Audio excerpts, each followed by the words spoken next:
Democrats don't speak for me. Speak for me, speak for me. Republicans can't speak for me. Speak for me, speak for me. A bitch ass nigga can't speak for me. Speak for me, speak for me. You coon ass niggas can't speak for me. Speak for me, speak for me.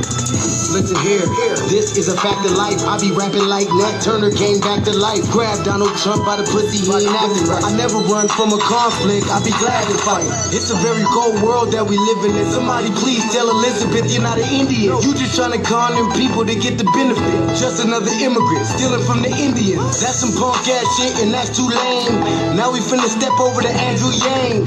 And you a sucker, you can never speak for black folks. Fake ass pandemic, trying to get the black vote. The Democrats don't speak for me. Speak for me, speak for me. Republicans can't speak for me. Speak for me, speak for me. A bitch ass nigga can't speak for me. Speak for me, speak for me. You coon ass niggas can't speak for me. Speak for me, speak for me. You know your boy be high off sativa. Kamala wasn't popping, so we said bye, Felicia. She ain't had a right policy. We ain't trying to meet her. Y'all can take Biden too. Bye, we don't need him. We don't need Roland Martin or that coon Al Sharpton. Didn't need Cory Booker from the start, man. I don't fuck with police and no snitch. You know I'm coming with the heat when I spit it. The Democrats don't speak for me. Speak for me, speak for me. Republicans can't speak for me. Speak for me, speak for me. A bitch ass nigga can't speak for me. Speak for me, speak for me. You coon ass niggas can't speak for me. Speak for me, speak for me. If you ever go to court and this is your luck, try not to get fucked by Benjamin Crump. I know it's hard. You and I go it's hard. But who the fuck is Amy Cloak? Put her picture up on the bullseye and start throwing darts. People cut our organs out our bodies, that's a stolen heart. They can't save us from the flood like Noah's Ark. Black lives always matter, we finna go for ours. So then we savages, we don't need to pot the piss. Mike Bloomberg can suck dick with that stop and frisk. You ain't speaking for us, we don't know you. Bernie Sanders, and get your funky ass on too. The Democrats don't speak for me. Speak for me, speak for me. Republicans can't speak for me. Speak for me, speak for me. A bitch ass nigga can't speak for me. Speak for me, speak for me. You coon ass niggas can't speak for me. Speak for me, speak for me.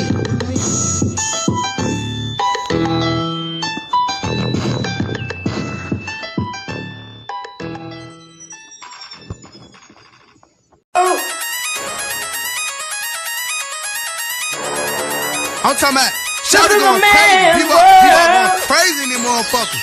Run that shit back, man. But it's nothing. Nothing. Got a woman on the bed.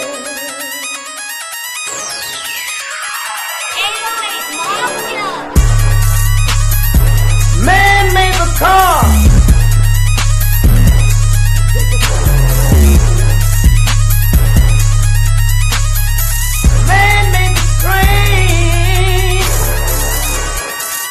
Carry the heavy load. Man made the electrolyte to take us out of the dark. Man made the boat for the water.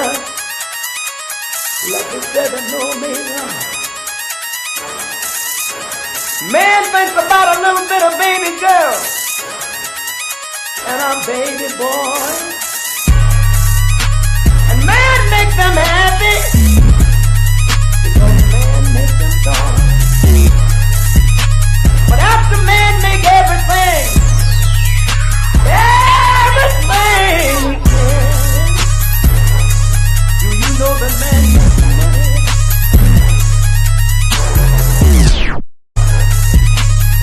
to buy from other men? This is a man's world.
Greetings, Black family, greetings. And thank y'all for tuning in to another episode of the Frontline Black News. I'm your host, Chan Krummer, from the other host, Lady Che. And on this season 5, episode 9, part 1 of the Frontline Black News, we'll be discussing several topics. The first topic is, of course, some tangibles. Continue to mass up the tangible for your vote from now all the way up to 2100. Then we got DOJ charged Representative LaMonica McIver with assault on ICE agent while fighting for illegal immigrants. A massive civil rights lawsuit filed on Rodney Hinton's behalf. We did cover that last week, but we didn't get Professor Black Truth's take on it. Then we got Ohio AG wants Rodney Hinton banned from crowdfunding. The Caudacity. The Nottoway plantation fire is no tragedy, right? Burn, baby, burn. Black women are shocked after jobs report revealed over 100,000 sisters were fired. More than any race, then exposing America. Malcolm X's fiercest speeches, Malcolm X's emotional speech, and slavery and civil rights exhibit erased from Blacksonian and Trump's push to whitewash history. You join us on STREAMYARD, YouTube, Frontline Black News. The links to all of our channels are in the description. So I'm gonna start us off with the tangibles. It's the year and the decade of tangibles. Continue to mass up the tangible for your vote, all the way up to 2100. So back in 2019, a good brother Tariq Nasheed came out with the hashtag tangibles 2020. And in it, he was detailing everything that we, meaning the foundation of Black Americans, Senator American Child Slavery Freedom, the people that built this country, we're going to demand from the two-party system. So I'm going to read this like I've been reading for the past 5-6 years. So instead of 2020, it's 2025 for the local, 2026 for the midterms, 2027 for the Denver elections, and 2028 for the presidential elections. So all those elections are coming up, and foundational Black Americans are going to reject the 50-year-old plus malign neglect policy that has been implemented by the political system. This malign neglect policy mandates that Black Americans should be ignored and only mentioned in vague and non-specific terms, lumping foundational Black Americans into groups with minorities, immigrants, people of color, communities of color, BIPOC, distressed, downtrodden, unserved, underprivileged, etc., has only hindered the progress of Black Americans as a group while providing tangible benefits for other groups. In this election cycle, Black Americans are going to insist that our needs are specifically met by politicians who are seeking our votes. Foundational Black Americans want tangible benefits, specifically for us. We do not want trickle-down, secondary benefits that are provided for every group. Every group has not been systematically marginalized and disenfranchised in every area of society as foundational Black Americans. So we refuse to be lumped in with groups who often assist in the exploitation and disenfranchisement of Black Americans. So politicians must offer tangibles, specifically the foundational Black Americans, or we simply will not vote for them. Be sure to spread this message far and wide on social media using the hashtag tangibles2020. And that's exactly what we've been doing for the past 5-6 years. Spreading that hashtag far and wide. From now, 2025, all the way up to 2100. Continue to mass up the tangible for your vote, Black family. All right, Lady Chair, what are your thoughts on the tangibles? Nothing.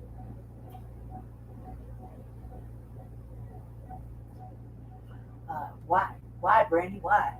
Well, because there's nothing really to say. We got to pretty much sum it all up. And the fact that we're still here talking about tangibles since God knows when, but it's fucking ridiculous. So, like, I just feel like, why do you have to keep talking about it? And it should be almost internal somehow. We just dust that shit off our practice. And remember that, if we do something, or they want something from us, then we must get something back. Like, that's just like a known thing. It's almost like fucking thing. You know what I mean? I give you something, and I'm still waiting for what you're supposed to give me. You think? I'm at the door, I'm waiting for my food, you're waiting for a tip. You think? Or you understand what I'm saying? I'm at the mailbox, I'm waiting. What you got? Oh, you got my mail. Cool. Alright. You know what I mean? Thank you. Here's your tip. Thank you. I'm just waiting. I'm doing something, I'm waiting. You think? I go to your house and I tell you I got something for you. Then you expect me to have it, right? So it's almost like I feel like this personally where everybody just pretend they just sleep or dumb. That's how I'm gonna look at it. I'm gonna look at it now like, oh, we don't know how to behave now. Now we don't know what we gotta do. In 2025, with all this motherfucking amping up, this gas lighting, all this shit we got going on. Now we don't know what to do. You're either pretending or you're stupid. Which one is it? That's my attitude. Because I have to come out of motherfucking my black vacation to answer about tangibles. You know what I think tangibles are? Something concrete in my motherfucking hand. Are you gonna do it or not? I don't need a fucking recommendation or suggestion. I want to see results. I want to give results. That's what tangibles are. Results. In a timely, fucking, efficient, fucking way. I want motherfuckers to start getting angry. Can you get angry, people? I gotta be the only motherfucker that answers that all anger. Get angry. Make shit that get done. That's what it just, anger does get shit done. It does provide tangibles if you gotta go out there and look for it. Right? We gotta go out there and beat these motherfuckers off and get all that dust off their brain. These fucking politicians, shields and whatnot and such. So they could do something for us. It kind of is too late. We kind of need a purge of the motherfucking political system, don't you think? Yeah, we've been saying that since day one. Right. Don't you think that our black politicians and our black church leaders and all these motherfuckers that we're supposed to be looking at, well, they're no better than the white ones? But now we got new people wanting to go in. Well, we don't want to go in now. Trust me, they don't want to go in now. Because for the last little fucking year and a half, they've been listening about the black leaders fucking everything up. So being black and being politically inclined is not enticing enough for these young people to go in. But just keep that in mind. All of us fucking message boosters on the new black media. All these young, beautiful black people who want to go to politics because they don't want to see the shit no more.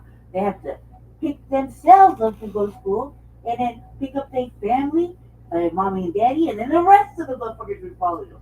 Because they were over there just following what we have now for black politics. And they don't want to because they keep hearing that black politicians fight shit. Ain't gonna be shit, just some shills and raccoons. So just keep that in mind. We're not making it very attractive for them at all. Not even a little bit. Trust me, that's what keeps giving me pause. Every time I want to fucking sign my name on the dotted line. Now here, these black politicians say shit. And with colors and shit and all this other stuff. Just like, look, you either want a leader or you don't. Just say that. But don't waste motherfucking intelligent individuals' fucking time. One or the other. Gray, and we go gray. Is black or is black. Okay? Black or black. You start black however many ways you want to. Pick one. You want the fucking safe black or you want the fucking get active black. Pick one and stick with it. And if you see it coming up from the ground like a little baby sprout, it's gonna grow into something fucking beautiful and angry. And I suggest you fucking grab it, cultivate it, steam it, put a little water on it, let it grow the right way. I'm referring to myself. Okay, because right now, you would do yourself a fucking world of service. If you got yourself a motherfucker like this, it needs to stay. Not affiliated with no political party, can be right in the center of things, right in the middle, politically. And that way you can see exactly where that fucking person goes. And just watch them go from one side to the other like this. Just on the balancing themselves on a scale of what are we supposed to be here for? Huh? What are we supposed to be producing? Tangibles. No, and wrong. Justice. That is what the code says. Yeah, we're supposed to be producing justice. Producing justice.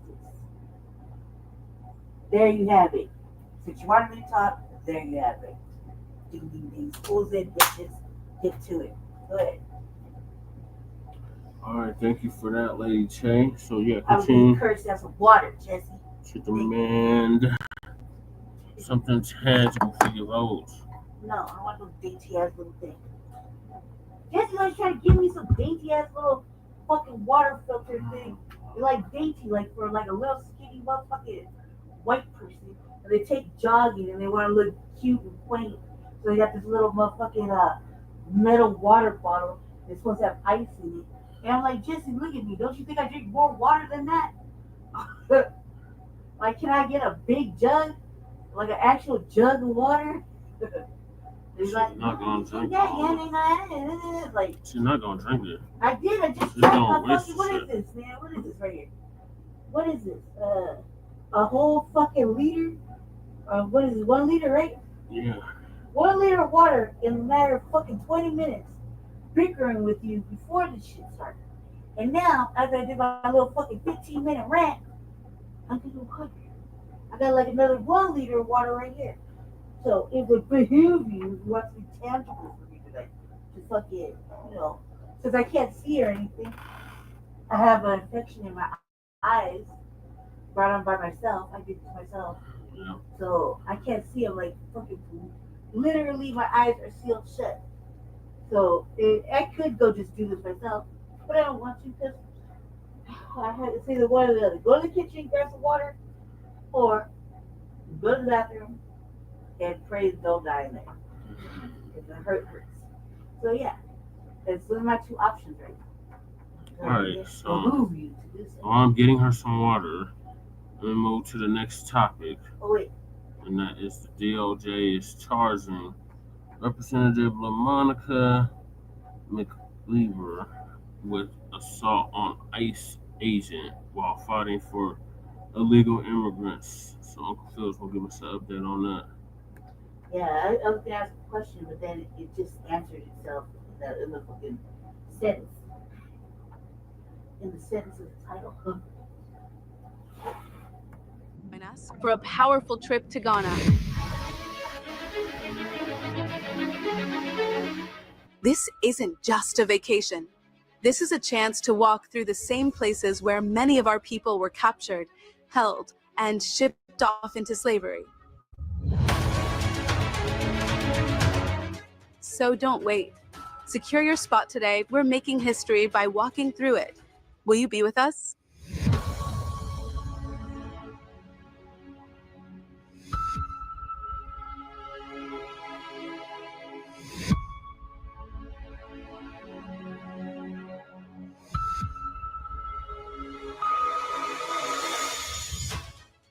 You know, these Congressional Black Caucus members, they do for everybody else except for FBAs. And we know they are on this illegal immigration kick.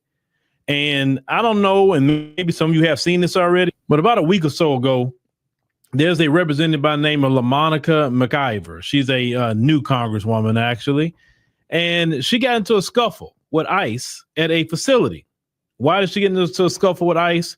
Because she and her other fellow Democrats wanted to go tour and see how the illegal immigrants are being treated in the ICE facility. Well, that's okay. That's what they do. But the issue was the mayor of Newark, New Jersey was with them. And they were basically saying, hey, okay, y'all could come in, but he can't. He's not a member of Congress. So that really what it was. That's been the rule, whatever. And the Democrats felt, well, we're not going to listen to the rules. So I want you to see the chaos that happened. And then let's get into why this woman got charged with assault on an ICE agent. Because he was on this side, that you tried. Circle the mayor. Watch out! Watch out!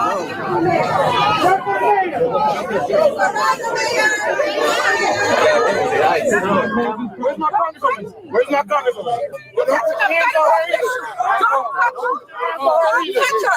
Don't do it. All right. Back out. Back out. This is not right! This is not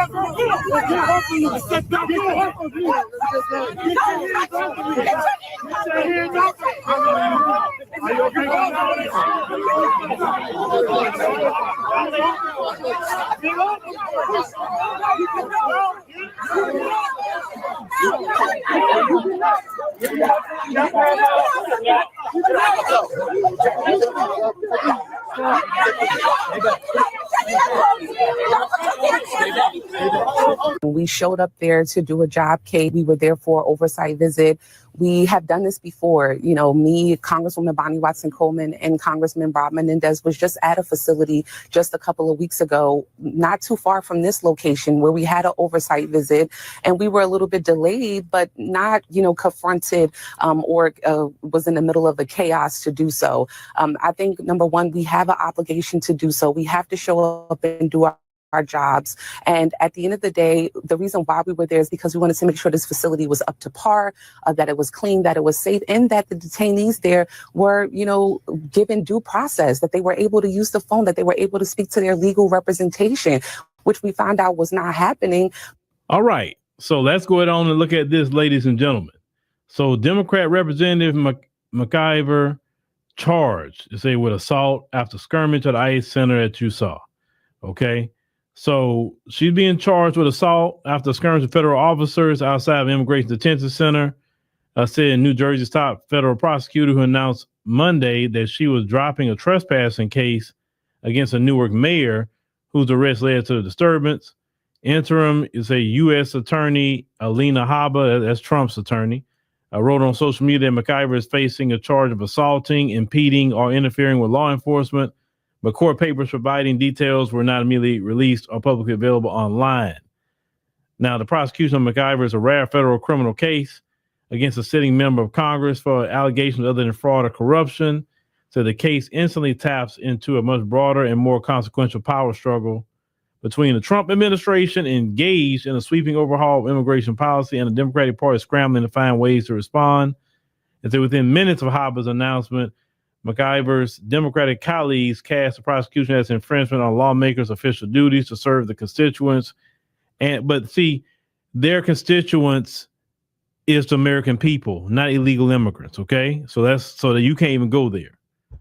Now, say in an effort to silence their opposition to an immigration policy that helped propel the president back into power, but now has emerged as a divisive fault line in American political discourse. There's nothing divisive about Trump getting them out of here. The only time it's been a divisive issue is he brought in those Afrikaners. That became divisive. It's at the same time, Habba announced that her office agreed to dismiss a misdemeanor charge against the mayor of Newark. So he was arrested after an attempt to join McIver and two other members of New Jersey's congressional delegation inspecting the facility in their oversight capacity. Habba said the decision was reached for the sake of moving forward and says she has invited the mayor to tour the Delaney Hall Detention Center and will join him herself. They said the citizens of New Jersey deserve unified leadership so we can get to work to keep our state safe. McIver has denied any wrongdoing, and we saw the tape, and has accused federal agents of escalating the situation by arresting the mayor.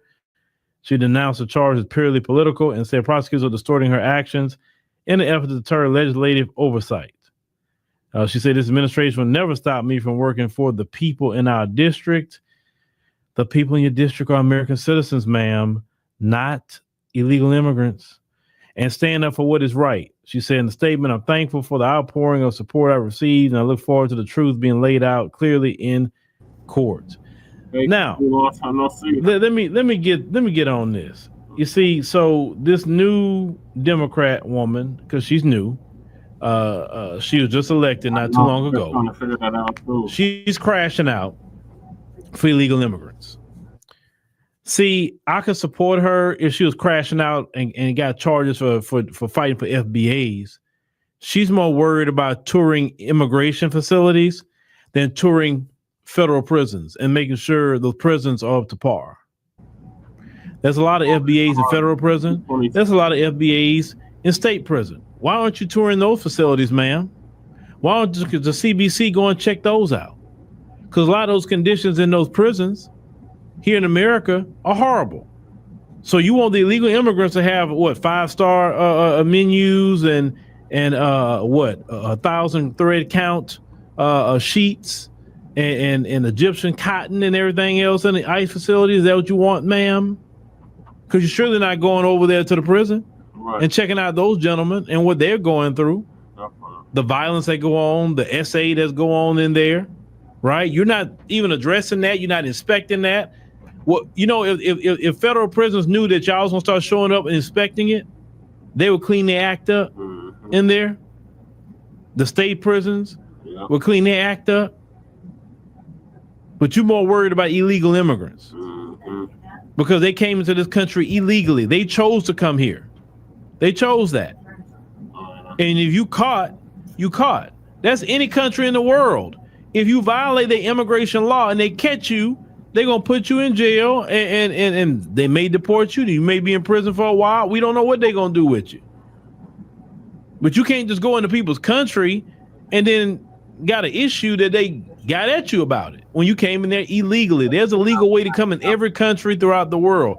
Some countries you can't go into, and that's fine too. But you got to come in the right way. I will not go to nobody's country unless I have the proper documentation to be there. And if they say, nah, Philip, you can't come here, no problem, because I ain't lost nothing in your country. I ain't lost a thing. Because I got my country I could be in. You understand? The CBC is horrible. And when we see things like this, brothers and sisters, we need to primary people like this. LaMonica, McIver, you need to be primary. Because if you're not fighting for FBAs like this, then what are you doing? Right. What are you doing? Illegal immigrants is not your constituents because they can't even vote for you legally. And I hope they clamp down on all that at the federal level. Them trying to vote, them trying to get driver's license, clamp down on all of it. They don't need to be driving on no highway at all. You understand? This is what black representation is doing. Not fighting for FBAs, but fighting for everybody else but FBA. And the only reason she fought for that mayor, because that's their little clan, that's their little clique. That mayor not doing nothing for black folk. Nope, we're rocking. Because they follow the rules. Don't do nothing for black folk. Don't punish white people. As long as you follow those two rules as a black politician, then you have nothing to worry about. So I don't take issue with her getting charged. She should be charged. Maybe you fight for FBAs, I would have a different attitude toward it. But you fighting for all these other groups? Yeah, go ahead, take your charge, LaMonica. And I hope they give you a substantial fine. I don't care if they put you in jail for 90 days for it. I wouldn't even care. A year, wouldn't even care at this point. Because you black Democrats crashing out for these other groups, no other group will be getting arrested and getting charges for us. Right. None of them will. Hey, what's cracking, cuz? Y'all still on that crap. And that's why people sit it out. No. That's why. Because if you're not going to do nothing for black folks. One of them representatives get arrested. Family and fellow soldiers, I'm the professor, and they're going to charge her punk ass. Remember, Ross Baraka and the two others was storming that ICE facility. Talking about they was inspecting it. And they got arrested. Or the DOJ, Trump's DOJ is going to charge one of them with assault on an ICE officer or something. That's what Uncle Phil just got done going over. Just covered the tangibles, and now we on to this.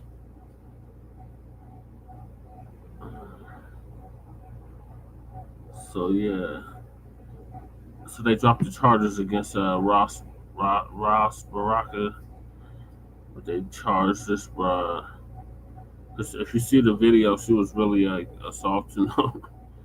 She like pushed him out the way and shit. So yeah. So moving along, this lady chasing the bathroom now. We got a massive civil rights lawsuit filed on Rodney Hinton's behalf. So that was the father that unalived that police officer after his son was unalived by a police officer from the same police force. So Professor Blacc gonna give us an update on that. This is the moment of truth. By now, everybody should be familiar with the story of Rodney Hinton Jr. His son was killed during a mysterious and still unexplained interaction with the police. We don't have all the details of it. Apparently, they don't feel it's important enough to share.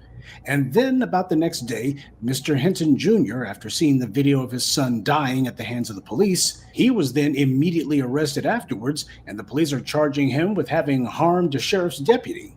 I've read every white media news story I could about this incident, and so far I haven't found any mention of anyone taking him to a Burger King. Just thought I'd throw that in there. When he was finally taken to court for his arraignment, the police made the thing into a three-ring circus and did so deliberately. It was also obvious that during his time in custody, he had clearly been assaulted by police. Keep in mind, this man has not been charged with resisting arrest or anything, so how did that happen? We hadn't heard anything for a few days, but there has been a development. A $25 million lawsuit has been filed, claiming that Mr. Hinton Jr. had his civil rights violated after his arrest. Well, that's pretty obvious. The lawsuit is seeking $25 million in damages. It was filed on Thursday, May the 8th, and it names multiple agencies, including the Cincinnati Police Department, the state of Ohio, the Hamilton County Justice Center, and Sheriff Charmaine McGuffey. As of this recording, Mr. Hinton Jr. still remains in custody, this for a man who has no felonies on his record, and even though this is the first time he's been charged with something of this nature, he's being treated as if he apparently was an axe murderer who had previously been convicted of killing a family of 10. Now, the complaint was filed by Mr. Hinton Jr.'s next friend, Antoinette Holloway. The lawsuit alleges that Mr. Hinton Jr. was detained by Cincinnati police without conviction or meaningful bond hearing. The lawsuit also claims Mr. Hinton Jr. appeared visibly beaten during arraignment, indicating physical abuse while in custody. The lawsuit also claims officers that filled the courtroom during his arraignment was a coordinated presence clearly intended to intimidate, suppress defense, and influence the judicial process. The lawsuit specifies that all of these abuses were violations of Mr. Hinton Jr.'s 13th and 14th Amendment rights and is seeking compensatory damages of $5 million and punitive damages of $20 million. Now, something that should be added is reports are that the white media reached out to Hinton Jr.'s attorney, Clyde Bennett, about this lawsuit. Mr. Bennett said that it's not his lawsuit, and he doesn't know who the person who filed the lawsuit is, and he doesn't support the lawsuit. Well, you know what? I support the filing of this civil rights lawsuit. When somebody has merely been arrested and charged, they're not supposed to be brutalized and beaten by the police. And on top of that, when the police allow themselves to engage in this kind of behavior, what it does is it gives people suspicions about how they've been operating. And that's actually what's at stake here, the legitimacy of law enforcement. You have the DA and the police union thugs out there who are saying that they want to do something about the crowdfunding that's been raised for Mr. Hinton Jr.'s legal defense. Now, whether it be George Zimmerman or Kyle Rittenhouse or whomever, you have never seen any of these DAs or prosecutors or police unions saying, we need to do something about this person who harmed some black person over here. They never say, oh, how can you be crowdfunding for this person? They're obviously guilty. They don't do that. In the case of Mr. Hinton Jr., they're saying, well, we got to find a way to stop his crowdfunding. Now, isn't that something that a DA is supposed to be doing, to be trying to find a way to make sure that a defendant is not able to raise sufficient funds so that they can mount a viable defense? When have you ever heard of that happening? This is not justice. What this is they're trying to do some sort of legal railroading. They should be leaving Mr. Hinton Jr.'s fundraising alone. They should not be trying to find some way to intimidate these websites because they never do it for any other reason. You would never have them saying, well, if someone's been accused of something, you can't crowdfund. That's what they're saying. They're saying, well, allegations like this, you shouldn't be able to crowdfund. Well, in that case, then shouldn't that go for everybody? But of course not. This is not about justice, and it's not about propriety. It's about making sure that you get a guaranteed result where a Black defendant is concerned. Now, I think that more than a few people can appreciate that this is a precedent-setting case. Yeah. There's never really been a defendant quite like this one who's been accused of what Mr. Hinton Jr. has been accused of. They're claiming that he committed a revenge killing for the death of his son at the hands of the police. And of course, since the defendant is Black, the white media is not putting on any experts who are telling us how difficult it is to get a conviction. You know, like every single case where a Black person has been killed, the first thing the white media does is to bring on some pointy-headed expert who immediately says, well, you can't really tell how this is going to go, and it may seem cut and dried, but the law is rather complex and intricate, you know, and there's all of these defenses that this person has for killing this Black person. There's all these legal defenses. We're not hearing that in this case. Nobody's saying anything about fearing for their life. Nobody's saying anything about split seconds to react. And even though this man had seen video of his child being killed only minutes before he was arrested for allegedly committing a crime, they're not bringing on a raft of experts to say, let's talk about this man's mental health and what kind of mental health defenses can he have? We've seen case after case after case where Black people get gunned down in the street with their hands up, and the first thing that we have is the white media immediately repeating whatever defense counsel's talking points are, saying, well, the police officer in question, they were tunnel visioning at that point. They couldn't see or hear anything because they were just so keyed up. They were just so anxious at that moment. Their other senses just went dead. That and a raft of other pseudoscience, and the white media never questions it, never even examines it. Here you have an actual law-abiding citizen, no felonies on his record.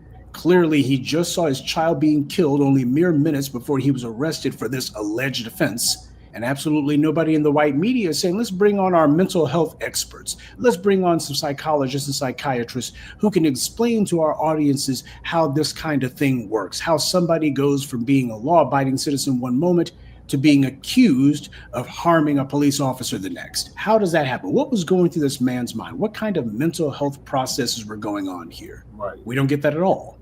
See, whenever there's some mass murder that's committed by a member of the dominant society, they gun down 60 people at a country music concert or a bunch of kids in a classroom, the very first thing that we hear is, well, clearly there was something wrong with this person. Obviously. Oh, sure, they didn't have anything traumatic happen to them in the minutes before they went on their slaughter spree, but just the fact that they did this and they're not Black, well, obviously there's some sort of mental health issue at stake, and we need to make sure that we understand this person's a human being, and don't forget that. But with Mr. Hinton Jr., he's not accused of gunning down a bunch of kids in a classroom. And what happened with his case, they're basically saying that this guy immediately went into a crime of passion. And that being the case, if you got a diminished capacity defense, he could very well be on extremely solid ground. And yet the white media is not saying, let's talk about this guy the same way that we talk about mass murderers. They're giving this man less thought and less consideration than they give to somebody who guns down 60 people at a country music concert. Now, what does that tell you? The white media is not actually concerned about the law. They're not actually concerned with explaining to the public possible legal defenses. As far as they're concerned, they need to tell the public this crazy nigger is guilty as hell and he has to go to prison. Evidence be damned. Same white media that spend year after year lying through their teeth and saying, well, it's just impossible to predict what a jury could do. I mean, just the intricacies of the law, the intricacies of the legal process, we just couldn't say. Suddenly now the law is very simple as black and white.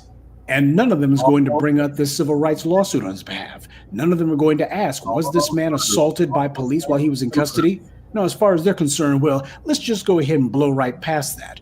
But this strikes at the very heart of this case. The entire case against Mr. Hinton Jr. is that he illegally took the law into his own hands in a moment of fury and he committed some violent offense.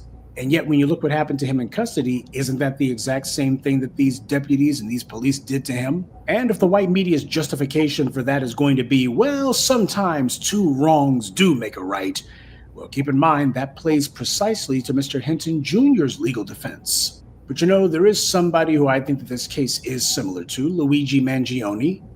Very similar. because Mangione is also accused of killing a man he didn't know, a man who hadn't personally done him any harm, but apparently because of whatever organization that this man was a part of, that's the allegation against Mangione, that was the reason that he killed this guy, because of the organization that he was part of. And while nobody in the white media is celebrating Mangione, there's a hell of a lot of them who are saying, well, we do need to at least give some lip service to explaining the obvious discontent by the masses, because it can't be ignored, it can't be denied. You got a lot of people in the public and a number of people even in the white media who are trying to make some sort of folk hero out of Luigi Mangione, a man who they know virtually nothing about. You can say a lot of things about Luigi Mangione, but the one thing nobody can say is that he was overcome by some sort of moment of anger or a crime of passion, or that he suffered from temporary insanity or anything else. Mm-hmm. That's what I hope to get across with this morning's briefing. Double standards across the board.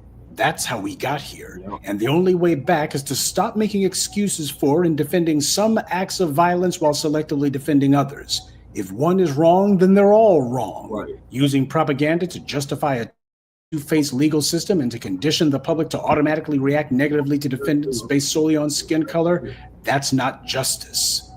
We have yet to hear Mr. Hinton Jr.'s side of the story, and we should. The white media loves to lecture us that we can't know what's in a person's mind, especially if it's somebody who killed a black person. That's the first thing they say, well, you can't say what's in their mind. Well, that goes infinitely for Mr. Hinton Jr.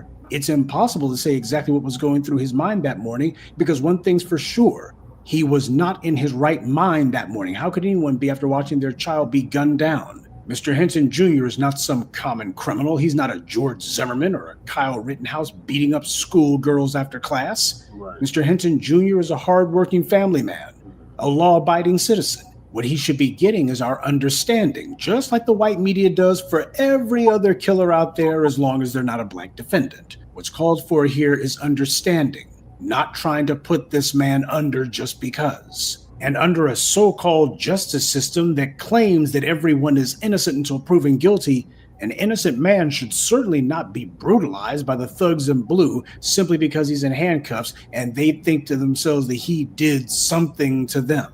Because if at trial, Mr. Hinton Jr. is indeed convicted of causing this deputy's death, whatever occurred, whatever was going through his mind was unquestionably not the result of careful planning on his part, nor was it some sort of reckless indifference on his part. This man was clearly not in his right mind, and that's something that neither his son's killers nor Luigi Mangione can say. Good day, and be one. I'd like to take a moment to mention some of our contributors: Jason Frazier, Jonathan Maynor, Johnny Martin, Chris Pruitt, and Bobby Johnson. Salute to them and thank you to everyone for listening, liking, and sharing this message. Black empowerment only exists because of you. Yeah. So, it's my understanding it was a family member that filed the lawsuit. So, we'll keep y'all updated on that lawsuit. And I agree with everything that Professor Black Truth just laid for us about this, what did he say? Two-faced justice system. Injustice system. Yeah, this is ridiculous. But there's more, Black family, there's more to this. So, now the Ohio Attorney General wants Rodney Hinton banned from crowdfunding. And it's my damn ban. Man, these must ban the damn Shittenhouse, any of these mass shooters from crowdfunding, any of these race soldiers from crowdfunding. But now, since this brother decided to take a stand against the crooked ass police in Ohio, now he shouldn't be allowed to crowdfund. The audacity. So Professor Black Truth's gonna give us an update on that as well. Family and fellow soldiers, I'm the Professor, and this is the Moment of Truth. On Tuesday's briefing, we discussed the case of Mr. Rodney Hinton Jr., whose son was killed by Cincinnati police and who himself has been charged in the death of a sheriff's deputy. I also alluded to the fact that later that day, the so-called Attorney General of Ohio was going to hold a press conference where he would threaten and otherwise try to coerce the crowdfunding website GiveSendGo to refund any money that had been donated on Mr. Rodney Hinton Jr.'s behalf. This is something that has never happened with any DA or any prosecutor anywhere. But this is not a DA. This is the state attorney general, who, by the way, is not involved in the prosecution of Mr. Rodney Hinton Jr. However, we are not in the attorney general's office engaged with this case. If we were, some of the things I'm about to say, I probably shouldn't say. And I want to make it clear that our non-involvement is a precondition to my presence here today. Take down this site and to refund the money to the donors, appealing to them not as a matter of law, because under current Ohio law, there are significant limits to what I can do. So the attorney general himself admits that he has no jurisdiction here. He shouldn't even be speaking. And were this a white defendant, he wouldn't be. All he can legally say in this case is, we stand in solidarity with the family of the deputy. We think the case is a strong one, blah, blah, blah. But that's it. So why is this clown even talking? Perhaps because Dave Yost tried and failed to become governor, and he's now trying to maintain his name recognition for whatever it's worth, as he looks for whatever office he will try and fail to attain next. We shouldn't be crowdfunding an evildoer. The competitor to this site, GoFundMe, is a good citizen in this matter. They actually have a policy that says we don't do crowdfunding for people who are accused of violent crime. This is a good policy, but this would be a fairly easy law to write, that crowdfunding is not available if you're a criminal defendant. There's a constitutional right to have a crime, or to have a defense against a crime, and the city of Cincinnati and the county of Hamilton and the state of Ohio are going to provide an indigent defendant with the resources to do that if they're unable to provide it for themselves. That's different than going out on the street and using technology to crowdfund nationally.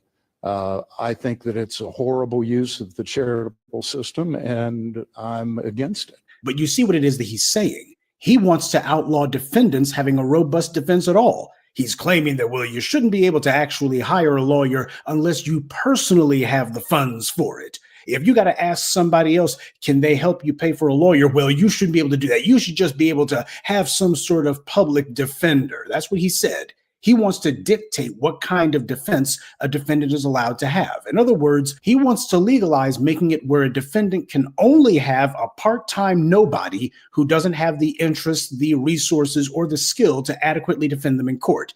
He's trying to set up predetermined outcomes in these courtrooms. This is white power trying to bolster its own flagging courage through a blatant and illegal public display.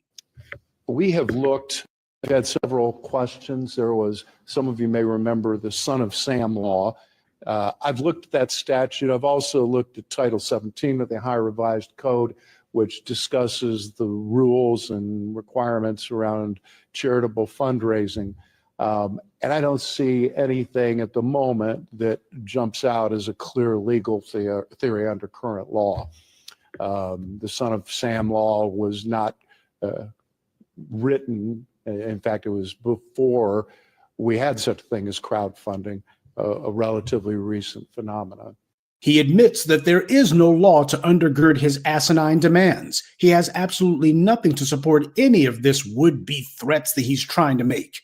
There's nothing legal about what he's doing. There's certainly nothing moral about it. Mr. Rodney Hinton Jr. has only been accused of an offense. He hasn't been proven guilty of anything because there hasn't been a trial. So what is he doing getting in front of the cameras in a case that he himself admits that he's not actually prosecuting? His office has nothing to do with it. He also admits that there is no law to undergird his asinine demands. And on top of that, he shows up with some police union pimp who claims that he's representing the interests of the family of the deputy. That being the case, what is he even doing there? This is supposed to be about government officials. But they're showing everybody that they're going to blur the line. There's not going to be a distinction. Well, I think that Give, Send, Go, with all these threats being made against them, they should issue a statement saying, we have investigated ourselves and found that we have no wrongdoing. We have determined that we have not violated our own terms of service, and hence the investigation is now closed. That's what they should do. Why? Because that's what the Cincinnati police does. That's what this Yost character does. That's what the police unions do. So that's what Give, Send, Go should do. Say, hey, the police investigate themselves and they always find no wrongdoing. We've investigated ourselves and found no wrongdoing. No harm, no foul. Now, eventually, this state attorney general Yost character made the mistake of actually accepting reporters' questions. And what happened was that's when things went off the rails. One reporter pointed out to this Yost guy that the crowdfunding doesn't actually say that it's for Mr. Hinton Jr.'s defense. It would be a little trickier, though, even though what you're saying is, because I was looking at this myself, and it never really mentions defense fund that I could see in there.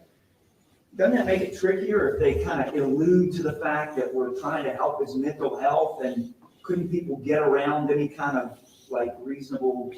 I see how a company can make a policy like that, but it's difficult. Wouldn't it be difficult for a state to make a policy? Because now you got to sort out whether they're trying to make a defense fund or some medical issue. Does that make it more difficult?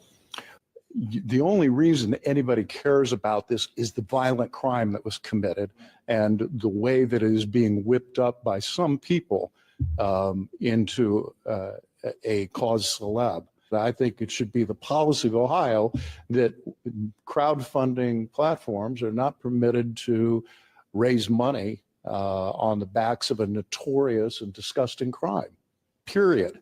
But it is a crime that has been accused, not convicted. And you know what? They're trying to get a defense and raise money for the defense of a crime. Well, first of all, that's not what the page says, and I'm going to push back on your bad facts. So any sort of law that he's claiming that he wants the legislature to write, that wouldn't stop it, because that's true. The Give, Send, Go account does not say this is being collected for Mr. Hinton Jr.'s legal defense. In fact, it doesn't really say much of anything at all other than just general support.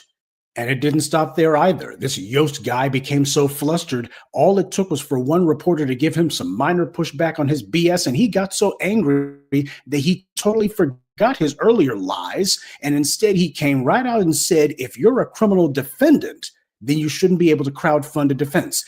But this would be a fairly easy law to write, that crowdfunding is not available if you're a criminal defendant. He stopped saying, if you've been accused of a violent crime, if you've been charged with a violent crime, you shouldn't be able to crowdfund. Then he just said, no, if you are a criminal defendant, period. Notice how he made that change? He dropped the whole violent offender line, and he just said, if you're a criminal defendant in general, if he charges you or if you're charged by a prosecutor, well, you shouldn't be able to crowdfund, period. So it's not about violence, is it? Once he got agitated, he came out and said it. This is about making sure that he can just railroad people into prison and that they have no defense, period. Now, shouldn't that also go for the police as well? If you're a police officer who gets accused of a crime, then you shouldn't be able to go to the Fraternal Order of Police for any sort of legal defense. You should have to pay for it out of your own pocket. And if you can't, well, you get whatever public defender is willing to take the case. But even if you don't give them any money, you got to fund it out of your own pocket. Cincinnati and the county of Hamilton and the state of Ohio are going to provide an indigent defendant with the resources to do that if they're unable to provide it for themselves. That's different than going out on the street and using technology to crowdfund nationally. I think that it's a horrible use of the charitable system, and I'm against it. See, this Yost guy is saying that only people who are independently wealthy, who can afford to actually get the experts and the independent witnesses who are going to represent them in court, they're the only ones who should be able to do that. Everybody else, well, you don't. The public has a right to want to intervene in how you're going to raise money from every sympathetic person across the country. It's going to make this very asymmetric.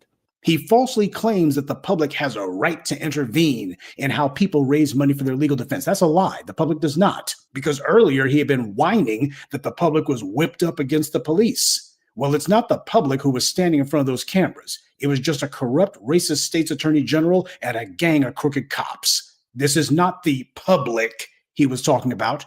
Otherwise, people would be in the streets protesting Give, Send, Go. Instead, they're protesting the Cincinnati police. And he was also whining that if defendants are able to raise legal defense funds from people all over the country, if they can just get money from people all over, well, that's going to make things very asymmetric. That's a lie. What it does is it makes the playing field level. That's what it does. That's the part that he hates. Prosecutors have an unfair advantage because they've got millions of dollars, millions of taxpayer dollars at their disposal whenever they bring their fraudulent cases against Black defendants. And virtually none of these defendants has the same money as the prosecutors do, because prosecutors have the unlimited resources of the public. They can literally weaponize your own taxpayer dollars against you. That is asymmetrical, because you have almost no defendants who have anything near the resources of these DA's offices. So this Yost character, he's fine with things being completely and thoroughly asymmetrical, just so long as it's always lopsided in his favor. Right now, all Mr. Hinton Jr. has is a mere $50,000. Compared to the unlimited resources of the DA's office, that is not even a drop in the bucket, it's barely a drop in the ocean. How the hell does 50 grand compare to millions of dollars that the county DA has? Answer, it doesn't.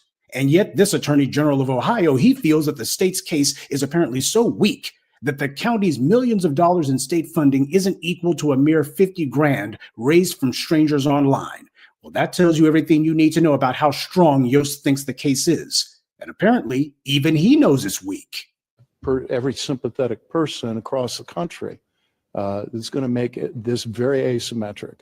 And we were curious about what you said. You might have some avenues to approach. Yeah, see how he ran. When the heat got too hot, the bastard fled the scene of the crime. And this, his collaborator, this weasel Gotts, what's his name, he immediately took to the podium next. Now, if he was a member of the Attorney General's office, that'd be fine, but he's not. Apparently, he's representing the interest of the deputy who they're claiming that Mr. Hinton Jr. had killed.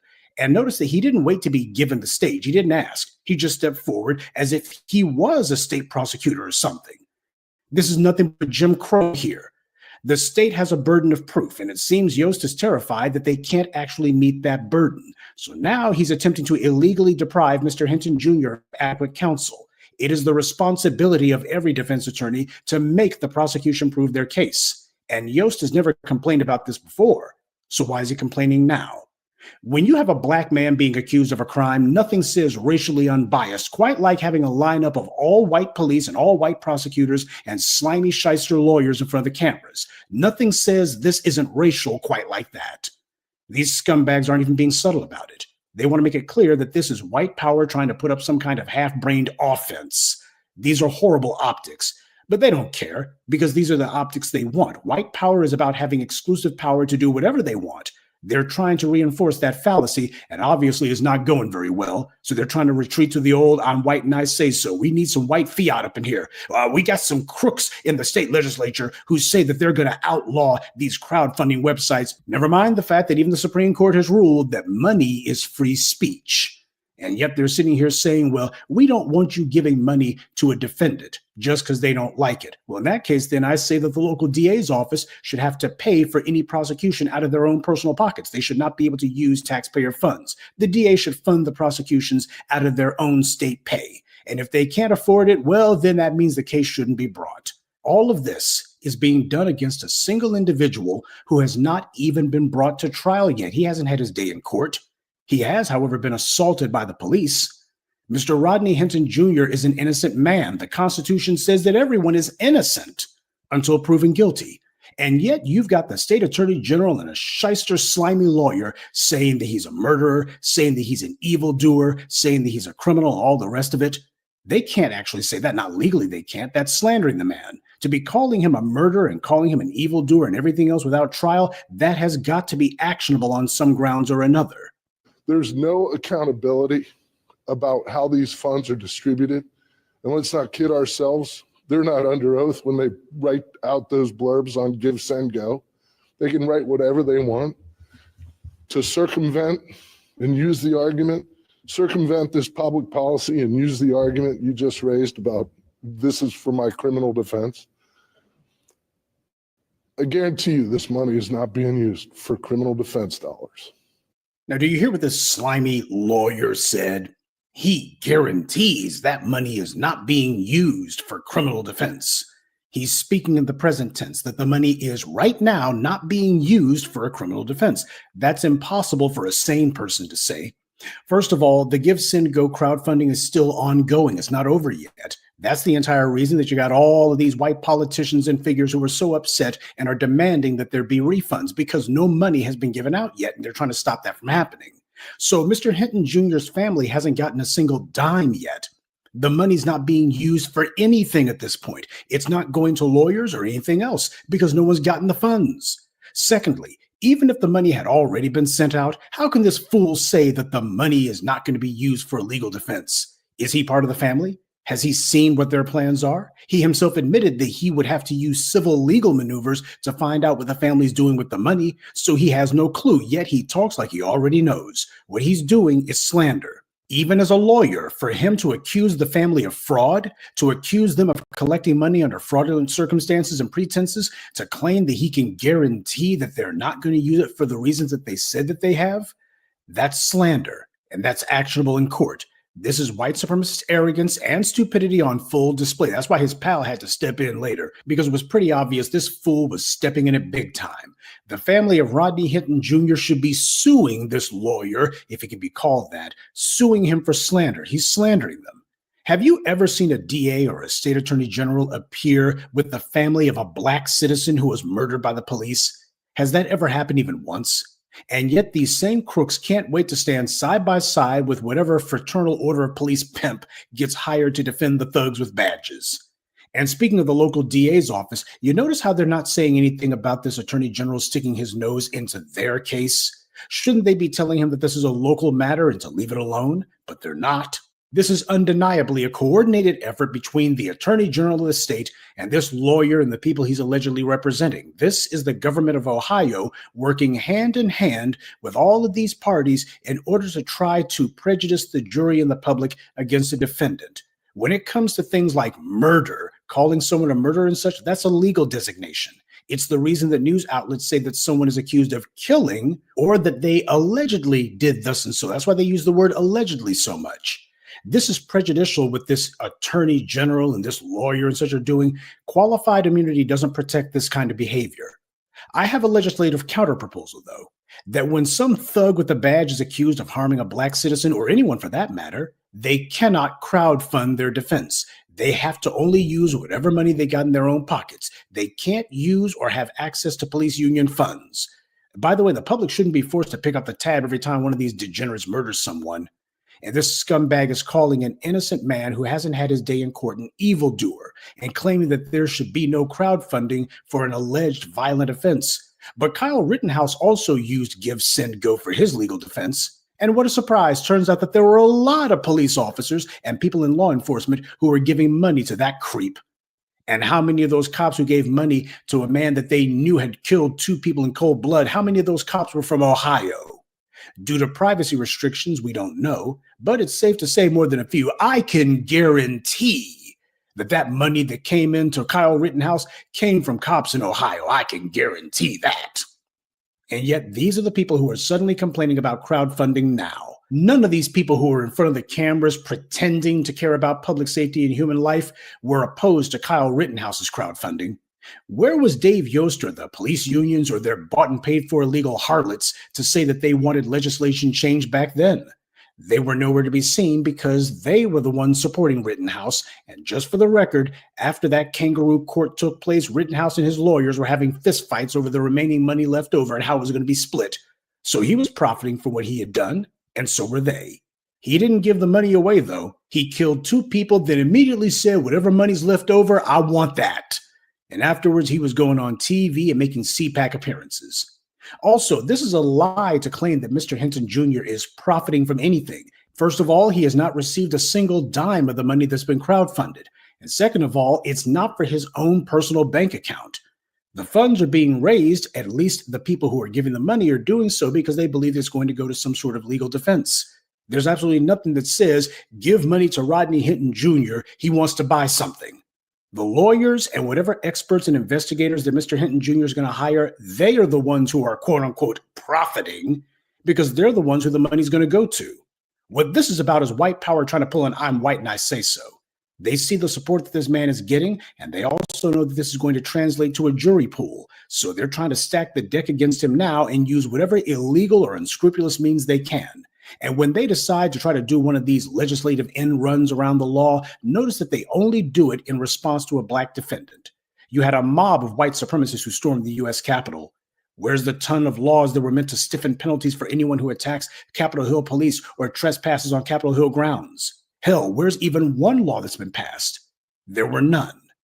When white people do something, there's never a legislative response, never an attempt to bolster the laws so as to point them out and say, hey, these are people who the law needs to be attached to. We need to go ahead and make the laws tougher. But whenever a black person is accused of anything, we see these same white supremacists in public office who immediately start screaming, we need new laws. Doesn't matter if they're constitutional or not. We need more laws. So this creep Yost, he knows that he's trying to influence and prejudice the public against a man who has not been even put on trial yet, and he's making demands of a company that he has no legal grounds to do so for a case that his office isn't even handling and has no jurisdiction over. Now, the first thing to remember is that this weasel Yost tried and failed to run for governor. And yes, he was running as a Republican, so that lets you know where he's coming from. But there's also something else that needs to be discussed. We still don't know the identity of Ryan Hinton's killer. That's how all this got kicked off. The Cincinnati police chief is saying that they don't have to disclose that, and she's ridiculously claiming that it's because of some Marsy's Law. Now, for those of you who don't know, Marsy's Law is legislation, basically novelty legislation that came out of California. In the early 1980s, a white woman named Marcy Nicholas was killed by her boyfriend. On their website, they claimed that Marcy's mother was confronted, quote unquote, in the checkout line of a grocery store by Marcy's killer, who the family had no idea was out on bail pending trial. Marsy's Law had to do with notifications to the families, the survivors or victims like that, but it also has a provision that's alleged to have privacy concerns for the victims of crimes. Now, what does that have to do with the murder of Ryan Hinton? The police chief's claiming that the killer who shot Ryan dead claimed that a gun was pointed at him, so the police chief's saying that that makes the cop a victim of a crime. She says it was something like menacing or something like that. I'm not making that up. She actually had the nerve to say that. Ryan Hinton was the one who was killed. He was the victim here. And yet she's claiming that the shooter was the victim, even though by her own admission, the body camera footage makes it impossible to see exactly what was happening. No claim of someone was pointing a gun at anyone can be sustained from that crappy video. But the police chief claimed that that gives them the ability to invoke Ohio's own Marsy's Law, and hence the public has no right to know who the killer is. And let's be honest here. We've seen this with a number of police departments across America. They've decided to respond to the social justice movements to hold the police accountable for the crimes they commit by saying, well, we're going to pass laws making it where you can't get body camera footage. We're going to be passing laws saying that you are not allowed to video the police. We're going to be passing laws saying that we're going to make it illegal to disclose who the police are. We don't want you to know who these killers are. We want the murderers to operate behind a legal shield of anonymity. Because if the public knows who these guys are, that's how they put maximum pressure to bring them to account. And we don't want them to be punished. Race soldiers have to be able to operate with impunity. Otherwise, they can't enforce the illegal system of white supremacy. We don't know the service record of Ryan Hinton's killer. We don't know how many citizens' complaints are against him and his collaborators. We don't know how many people he's killed. We don't know whether he's been sued in the past for racial profiling or police brutality, the way that Daniel Pentalio was before he murdered Eric Garner. We don't know how many times he's been cited for unauthorized use of force or anything else. Has the perpetrator been moved on from multiple police departments like Timothy Loman was before he murdered Tamir Rice? The public has a prevailing interest in knowing who the killer is. The public has a right to know. And by going to such extreme lengths to conceal his identity, the Cincinnati police are clearly worried about what the public will find out. This is not about protecting anyone. This is about what we warned you these crooks were going to do, that they would start going to illegal lengths to just blatantly defy and ignore the law in order to conceal the identities of these killers, in the hopes that the public, having been deprived of the identity of the killer, won't be able to focus public pressure on making sure the killer is brought to justice. That's what they're hoping is going to happen. Meanwhile, they make sure that everybody knows exactly who Rodney Hinton Jr. is, and they make sure to say everything that they can defamatory about this man, slander him, lie about him, just say whatever, all in the hopes that we want the public to know ahead of time this guy's supposed to be guilty. The state attorney general has committed a crime by even weighing in on this. And this little display of theirs was meant to show everyone that all the forces of evil in the state are trying to band together. Rodney Hinton Jr. is innocent unless and until he has had his day in court. He's not in the wrong here. Dave Yost and the police and that slimy lawyer are. The public is supporting Mr. Hinton Jr., and if you're a moral person, then you have to ask why. What is it about the police in Cincinnati that's turned the public against them? Perhaps it's racist trash like Ray Tensing, who killed a black man dead for no reason and was wearing a Confederate flag t-shirt under his police uniform. That's the very definition of a race soldier. And yet prosecutors intentionally engineered a mistrial in order to save him from prison.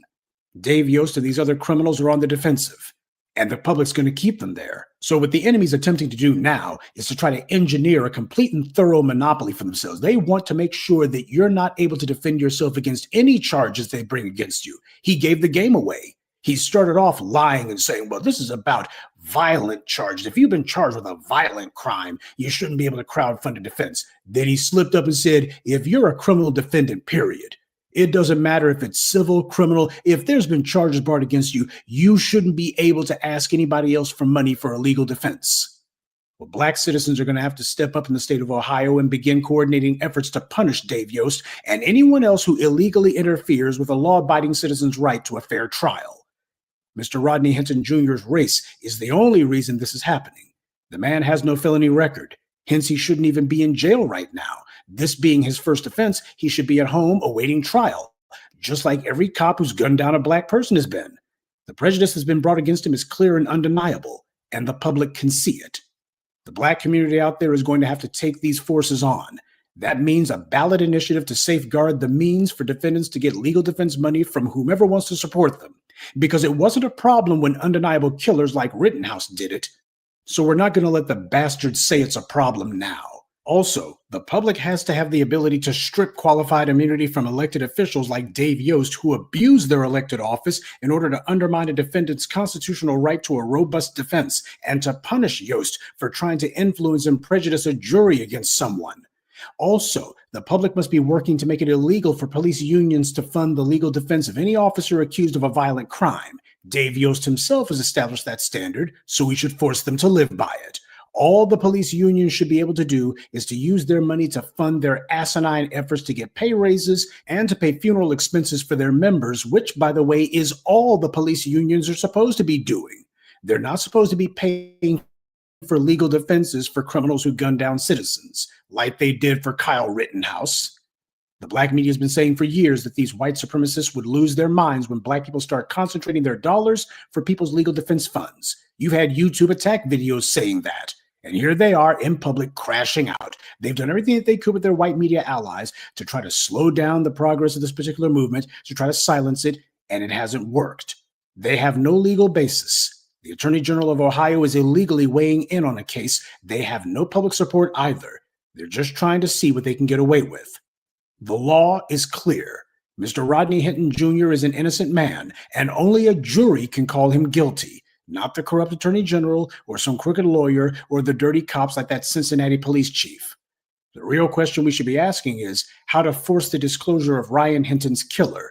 The public has a right to know, and they're demanding to know, and the authorities are illegally concealing that information. We have no idea what criminality that individual's been involved in. As we've seen with every other case where police gun down a black citizen, they all have tons of citizens' complaints against them. Without knowing the perpetrator, we can't be sure that this is not just another massive police cover-up, like it was with the murder of Laquan McDonald. This so-called press conference makes it clear that there's a lot of scared white supremacists in Ohio.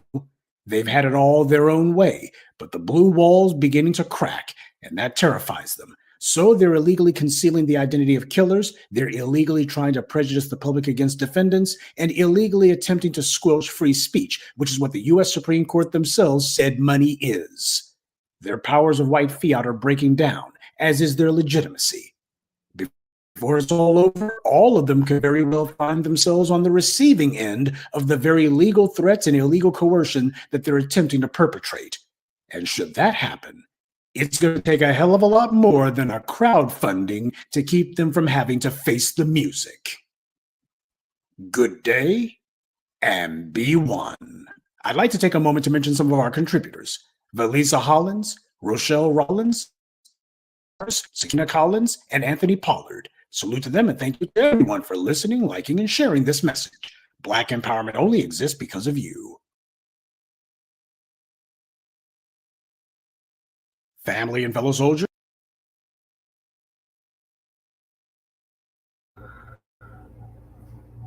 Alrighty. So there you have it. What about me? I didn't even say I actually got anything. stuff to say. Alright, ladies, what are your thoughts? Thank you for asking.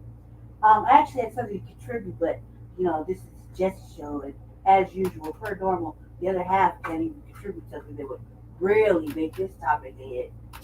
But they have been doing this for a minute. I would say that this little shit with how they try to take away the money or question its uses, probably is stemming from us trying to take away that broad's money and hitting their bank with the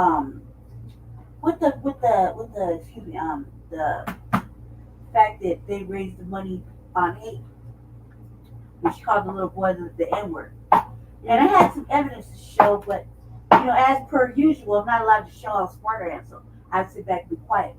But I had some evidence to show, 2 pieces of prime evidence, but since I already called dibs on it, you can't show it. You can't show it. Take that. So what I wanted to say was, we had when the white supremacist, the girl, did call the little boy the bad word. Yeah, Shiloh. I don't care. You can't say her name. We can't talk about it. So we're just gonna, since I can't show it, just gonna say her. When she called the little boy the bad word. We already covered that. I know, but I have 2 pieces of prime new evidence to show. Okay, so but I can't show them because you wouldn't let me. Nah, we were going for a half hour trying to get you to let me do it. Fuck all that. Nah, you had your chance. I gave you 19 fucking opportunities. 19. Stop acting dysfunctional. No. To the damn point. Anywho, I was really interrupted. So what happened was that she was raising all this money. It was all on camera. You had all the white supremacists donating anywhere between $14 to $22. TVA covered it. It was pretty interesting. That was pretty funny.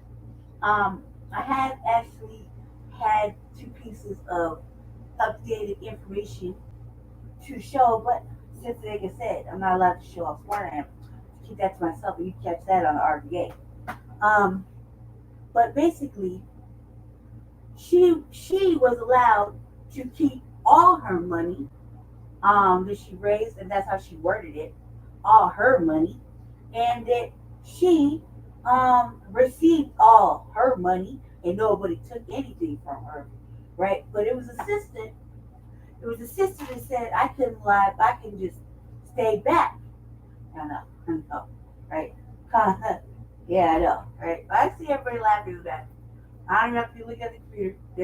The next part is going to be interesting. A sister said she couldn't just let this happen. She had to do something. She had to stand up and do something. So she went and, she did a little research, and she got on that Give Us Go, and she rallied some other people to help her, other FBA people to help her, to write letters and such and whatnot to them folk, basically saying that they are allowing basically a white supremacist or some shit raise money off hate and hate speech, et cetera, et cetera, et cetera, and gave us the parameters around that. And it went on for like about a week or so, right? She has contacted the banks and whatnot, try to get that to stop, because that's what we should do. We should not let them have not one red cent when it's based on hate, right? Now to keep in mind, this is just some bitch with some raggedy ass little Satan who she don't know how to behave. She's an actual fucking racist white supremacist. And she actually had racist white supremacists help her raise that money. They were the one racist as woman who was on what the fuck is his name? The white European dude. What's his name? The the fucking the reporter with Don Lemon. She was on. That lady was on his show. Piers Morgan. Thank you, Piers Morgan, white supremacist. Another one, suspected, whatever he is. He's raised like a lover. He has his moments, right? Piers Morgan has actually had that one white lady that doesn't feel like there's a problem with saying nigga. She's like white little housewife type shit. Who does these little things that she's real racist, right? See her on the thing. Well, she was the one to help that broad who said the bad word to the little boy at the park. So they raised all that money. I forgot what the quote was. It was like 600 or 800,000 or some crazy ass amount. And it's still currently raising money. But she said, at her own words, was, thank you. I'm glad so many people felt the same way. We should, this is what happens when we stand together and stand up against people who are so fragile over a fucking word. Woo, woo, woo. I couldn't believe there's so many people that feel like me, that raise the support, all this other shit, right? She said she got to keep her money. And nobody, which legally should, nobody said, you know what, you just basically pillage the people on propaganda of hate. That should be against the law. That's like robbing the country. Robbing the country under false pretenses. That's thievery. That's theft. I'm pretty sure there's other shit, somebody with some brains could fucking, create. I just threw that off the top of my head, like right now. But I'm just saying, though, there's two pieces of prime evidence I wanted to show, but I'm not allowed to show it. So I want to say that that happened this week, mind you. Also want to say that what happened this week with that man on the Rodney Hinton thing, which is a attorney general sticking his nose in black business and shit because of jealousy. He could be sued for libel. He should be sued for libel and slander and probably if we could make intent, like they always want to sue on intent, or they always want to criminalize black people for intention. Their intention was, well, basically, his intentions should be sued too. This goes under like the shit for why we need another reason for why we need a protection bill, et cetera, et cetera, et cetera. Another reason why we need to really add to the shit with the qualified immunity and the protections, and why we should strip the fraternity, the police fraternity of certain powers, why we should strip the fucking local level of the powers they have towards the fucking, or with the police fraternity, shit like that, and the AG. And you know what I mean? All of that is illegal, local and state level things. So if it can happen at the local level on the bottom, we can go all the way to the top. And sooner or later, come midterms, that motherfucker is not sitting in a seat. So midterms aren't coming up, family, in Ohio. You can, get that motherfucker out. You can't get him out. He comes up too, right? Everybody comes up for midterm elections in certain states. His time might be up. It might be time to rethink some shit. That's all I wanted to say. So if she got to keep her money and all that, then maybe somebody should go ahead and in Minnesota or whatnot, go ahead and look into that and strip her of her privileges of keeping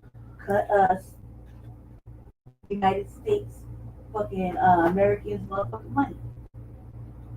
Remember, just keep in mind, QA covered it, and she's all pleased about keeping it. She's like, nobody touched the red cent.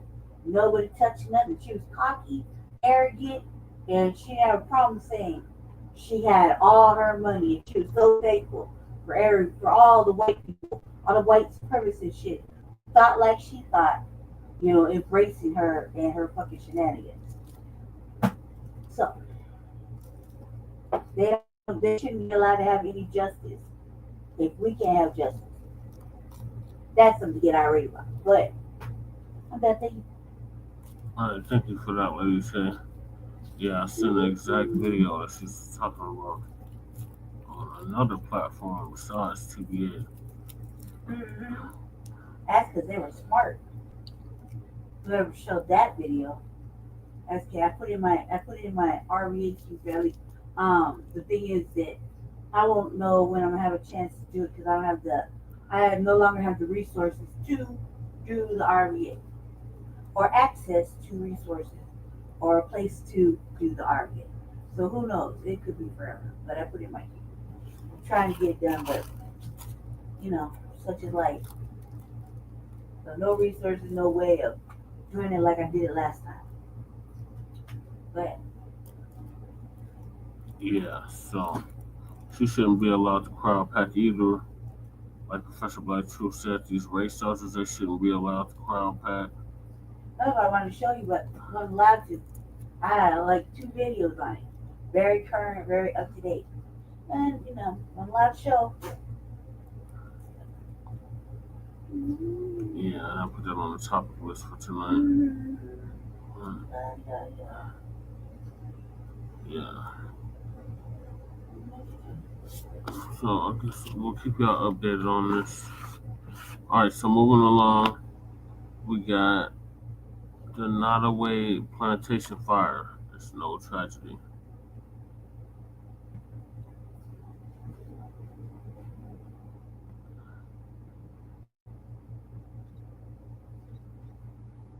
Family and fellow soldiers, I'm the Professor, and this is the Moment of Truth.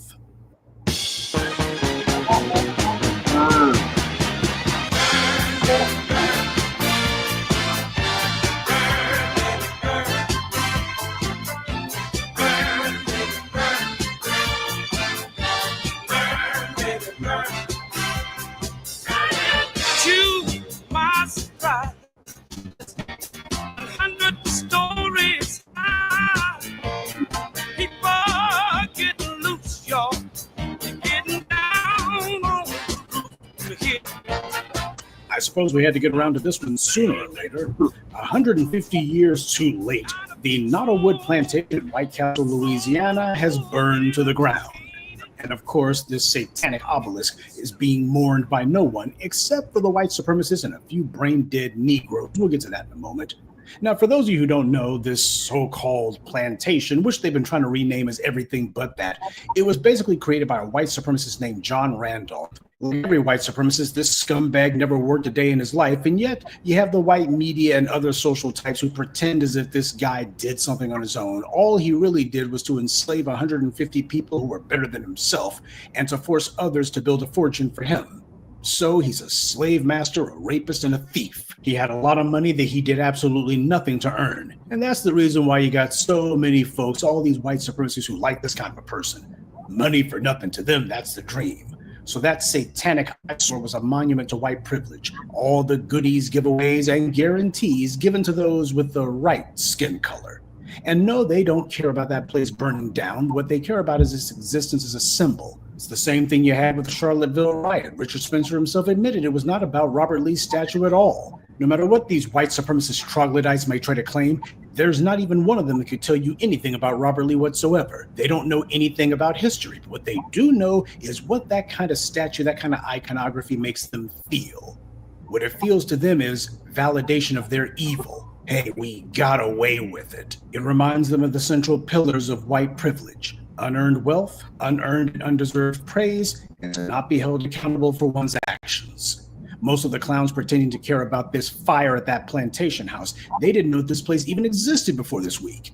They certainly didn't know anything about its history, who had it, who was enslaved there, and were it not a slave plantation, they would simply be saying, well, some old house somewhere in the South burned down. In fact, it wouldn't even be that much. It would just be, why does anybody care? Oh my God, unless somebody's staying there who's famous, did Elvis Presley stay there or something? That's what they would be saying under any other circumstances. It's precisely the fact that it is a symbol of white dominance and of anti-Black racism and violence. That's what matters to them.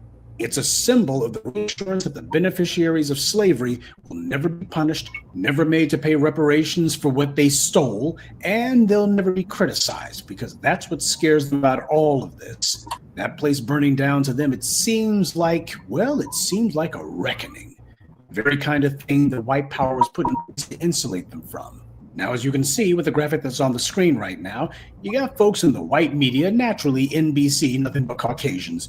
They got some of their Negro puppets out here, and they're basically trying to say that, well, this place, if there's some Black history that was lost with it burning down. Let me tell you something, that place has been used as some sort of event venue, as a quote-unquote hotel. Don't tell people it was used as a museum. That's the last damn thing it was used as. This NBC story simultaneously admits that the owners of this plantation relic, they didn't mention the history of slavery at all whenever visitors came to that place. And yet, at the same time, you have an ostensibly Black writer who's bemoaning that a chance to teach about the history of enslavement has been lost. The guy actually had to write that. He couldn't understand that he completely and thoroughly contradicted himself, and that's the reason why the white media couldn't wait to go ahead and publish what he said.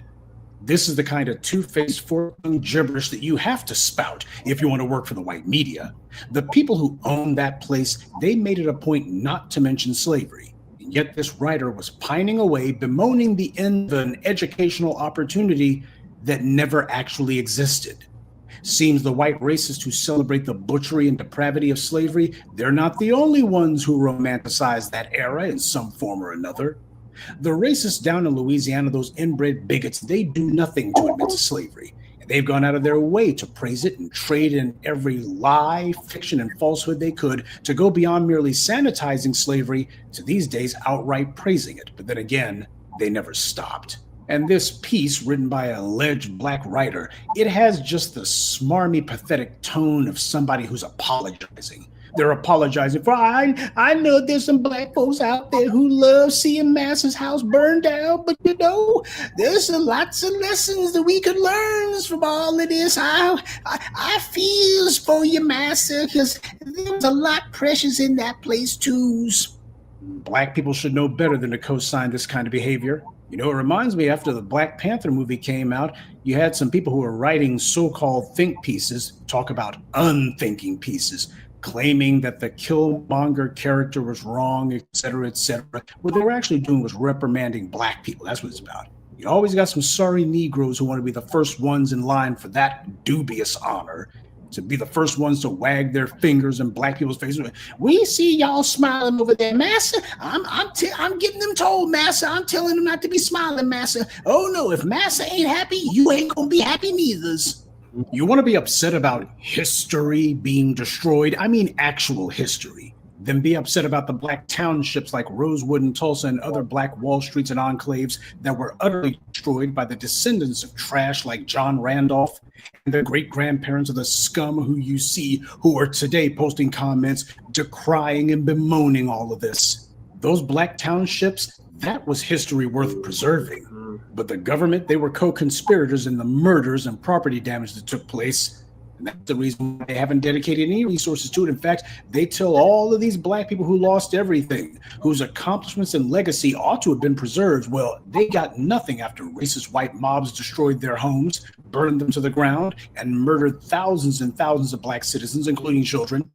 Some of the survivors are still trying to get what they're owed today. And it's the same people you see crying tears about this place burning who are the ones saying, well, that was a long time ago. Well, you know what? I say the same thing about this place. It's gone, burned up. So they just need to get over it. Stop complaining and just get over it. Besides, nothing anyone does is going to bring it back. Except that's the problem, isn't it? The garbage who own that plantation, assuming those inbreds ever learn how to write their names, they'll get insurance of some sort. They probably got insurance already so they can rebuild it. And even if they don't have insurance, as we've seen recently, all it takes is some white supremacists saying, well, Black people, they won't like this if you give us some money. I called some little child on the playground the N-word, or I killed some white people who were at a BLM protest. And next thing you know, there'll be plenty of white supremacists who will donate their state mental health disability checks to some stupid GoFundMe.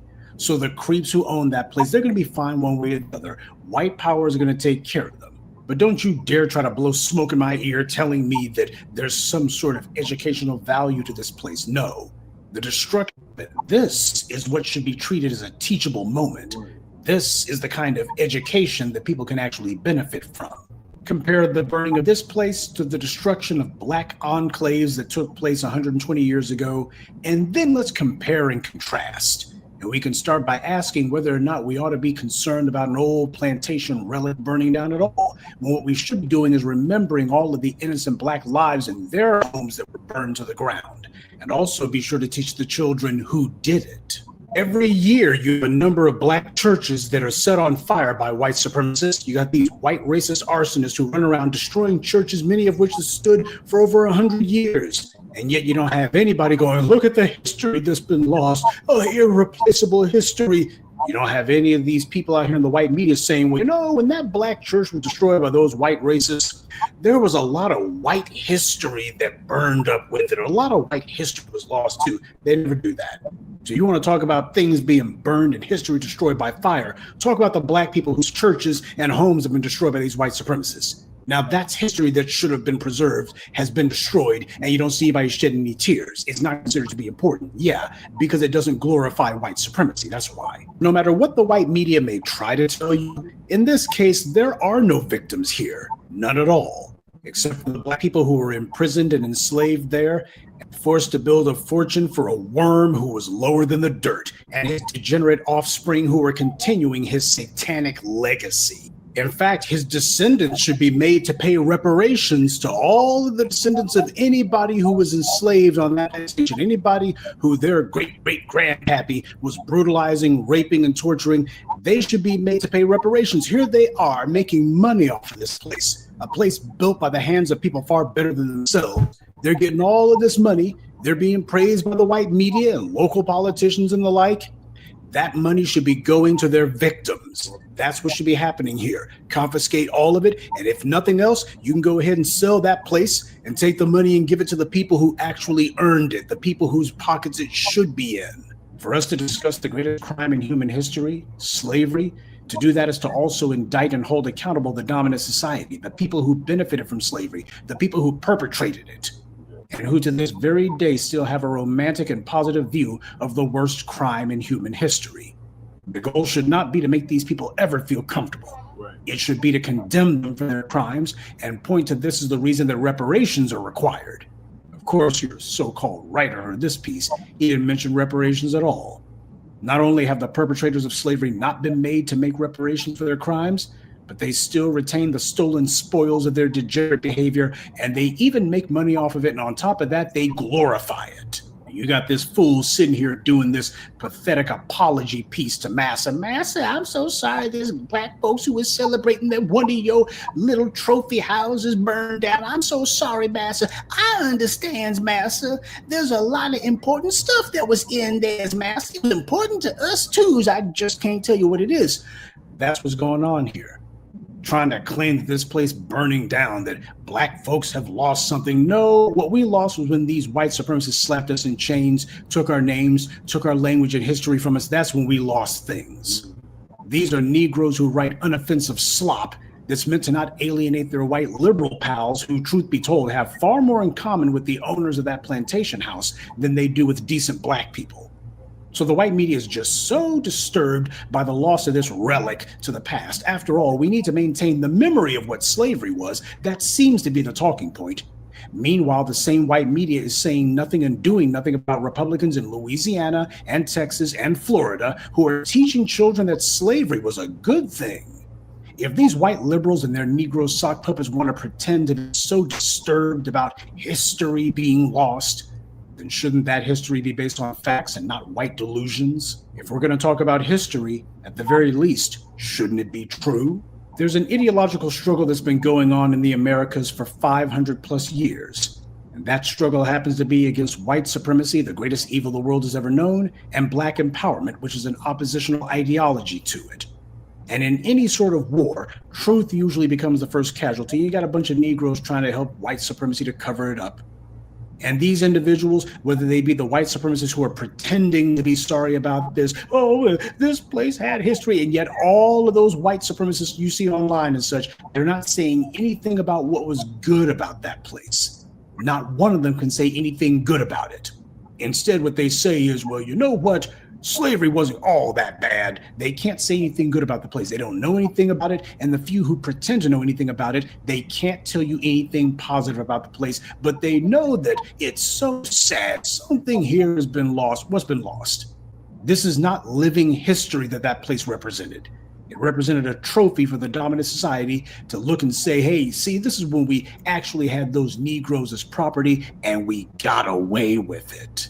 So for these white supremacists who don't like the fact that one of their trophies just got turned to ashes, and their little Negro bootlicks who like to suck up to them, if these creeps who are claiming to be sad about some valuable history being lost, if they really believe that, if they're really all broken up about some sort of living history that they feel has now been forever lost, and they really want to make sure that the past is not forgotten and the lessons that can be gleaned from it, then here's a suggestion for how they can go ahead and preserve that precious history. They, these white supremacists and their Negro bootlicks, they should go to a farm, and they should work from sunup to sundown while black people are whipping them. They should be the ones seeing their loved ones violated, their children sold off, and often themselves subjected to every depravity imaginable. Then have black people who have brutalized them like that, have them being publicly honored, streets named after them, entire states named after them, cities named after them, have their slave owners be honored with statues in the town square, and have people teaching their children in school that these guys are heroes, these are great men of history, and have the state honor them and historians. And by the way, these individuals, if they really want to show their dedication to keeping history alive, let them endure all of that and do it not just for free, but occasionally you got to be paying the people who have you enslaved. I mean, you got to pay them because you owe them something, right? And then continue to be slaves, not just for their lifetimes, but also the lifetimes of their children, their grandchildren, and every generation for 300 years. And then tell everybody that they're not owed anything. Nothing wrong was done here. Why? These black folks who did all that to us, they were just men of their time. And no, we're not bitter about that at all. We don't feel that anything is owed. Why? We just need to get over it. We need to get over the past. Now, if these people who claim to be so hot and bothered about what little history they think has been lost, if they truly, genuinely believe that, then that's what they would do. And then afterwards, they would know everything about slavery, and they would be able to tell all of us about it. You wouldn't need any old decommissioned plantation house for people to walk around and say, this is the way that these white supremacists used to live. No, you could tell us all about it from firsthand experience, which, by the way, is the best kind of history. If these people are really so enamored with history, then that's what they would do. Don't talk about so-called living history. Become part of it. But don't you dare come up to decent black people and tell us that we should be crying any tears about this. Well, parts of yours history was in there too. No, the only thing I care about are the parts of my power that have been lost. And I lost no power when that old relic burned down. But if you want to be so silly as to shed tears about it, that's fine. But as for me, I've got no problem at all seeing some white supremacist relic from yesteryear being used as a clubhouse today, going up in smoke. Good day, and be one. I'd like to take a moment to mention some of our contributors: Frank Den, Storm, Williams, Gordon Gates, and Wesley Monroe. Salute to them, and thank you to everyone for listening, liking, and sharing this message. Black empowerment only exists because of you. That's right, Professor Blacc. Yep, burn, baby, burn. I agree. The Nottoway Plantation is no tragedy. It's great news. Great news, great news. Yes, ladies. I think it's fascinating. I think like right now, it's this pull-up summer where we always shine the hardest and the brightest and the hottest is usually, with us like our season. Pretty much every season is our season. But we're approaching Black August like what? And if they can burn down motherfucking Martin Luther King's last church where he did his last speech, if they can burn this motherfucker down, burn that down, and light up our leaders' places of birth and whatnot, then I'm not really upset that the ancestors are ripping through their fucking places of residence, setting fires to their shit. I'm not, because it should be allowed to be profiting off of black plight, death, shame, the biggest motherfucking, atrocity in this nation. They had a gift shop. What the fuck they had in the gift shop? Question mark. I don't even want to know. I don't want to know. And I feel like the ancestors, if they can, cleanse certain areas of certain things, whew, burn, baby, burn. We see it in our local areas sometimes. The neighborhood or there's some gentrification or something going on, and motherfucking shit just come like a fire on the side out of nowhere. That says electrical fire. Sure. Could just be a random act of lightning. Could be a whole bunch of shit. Could just be the fucking universe just burning some shit down because it's causing the neighborhood with discomfort. So apparently this area was awfully was tired of being uncomfortable. I mean, I was laughing at the when he started it, when he saw the firefighters and shit standing in the tree, just looking at it and watching it burn. Like they couldn't do nothing to stop it. They couldn't do nothing to stop it. They couldn't do no aerial drops, no nothing. That shit was just on fire. Your eyes even open? Mm-hmm. You got a whole show, right? Yes. You gotta get through your finish your I'm guys. done. All right. Burn the beginning. And I hope Black August is just as fiery. Yep, I agree. All right, so moving on. Everybody's talking to you at all. We got Black women are shocked after jobs report reveals over 100,000 sisters were fired, more than any other race.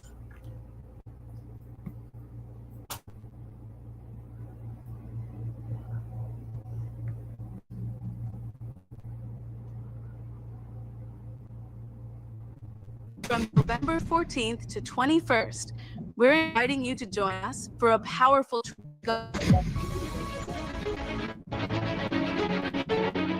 This isn't just a vacation. This is a chance to walk through the same places many of our people were captured, held, and shipped off into slavery. So don't wait. Secure your spot today. We're making history by walking through it. Will you be with us?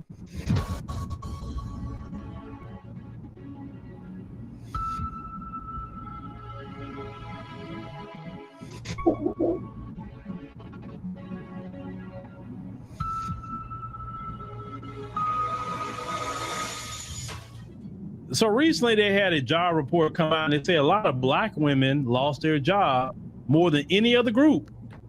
Definitely with a lot of the federal government laying people off, a lot of Black women lost their job. I want you to check out this clip. So I'm not even going to hold y'all, but I need y'all to know this, that in the month of April, that's just last month, Black women recorded the largest loss of jobs among any other racial or gender group here in these United States of America. And this is according to the U.S. Bureau of Labor Statistics. If you don't know, you need to go look it up. You need to Google it now. So while unemployment rates remained pretty steady at 4.2% overall, unemployment rates for Black women went from 5.1% to 6.1% in 1 month. There's been a total of 306,000 jobs lost by Black women since February.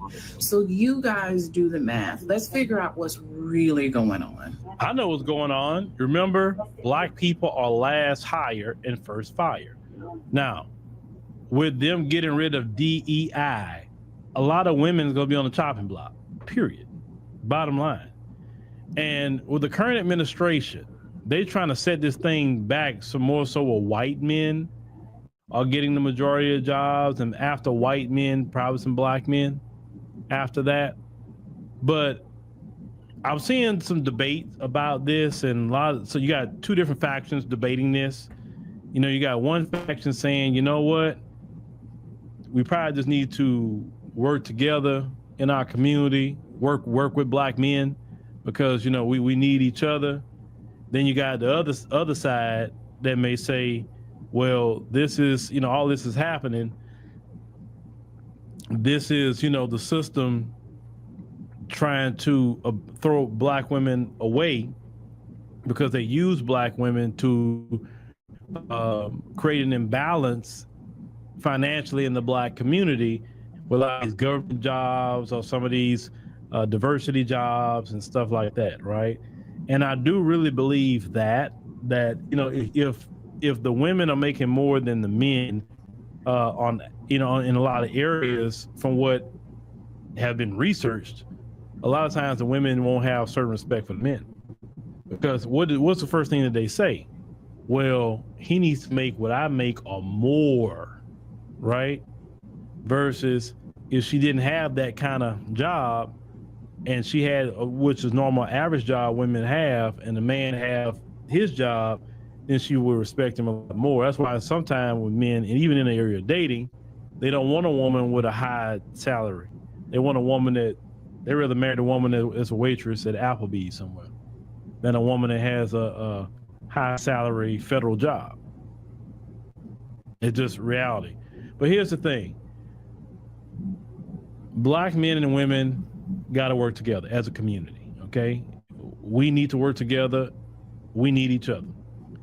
And no job by these white folk it gonna make our lives better, because if they give you the job, they can take it. Yeah. What we need to do as black people, we need to return back to what our ancestors did during segregation. What did they do?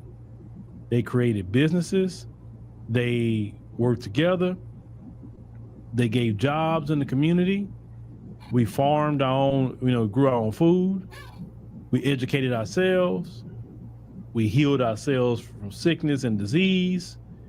We made sure everything stayed within the community, because when times get tough, who else we gonna work with? Nobody coming to save black people.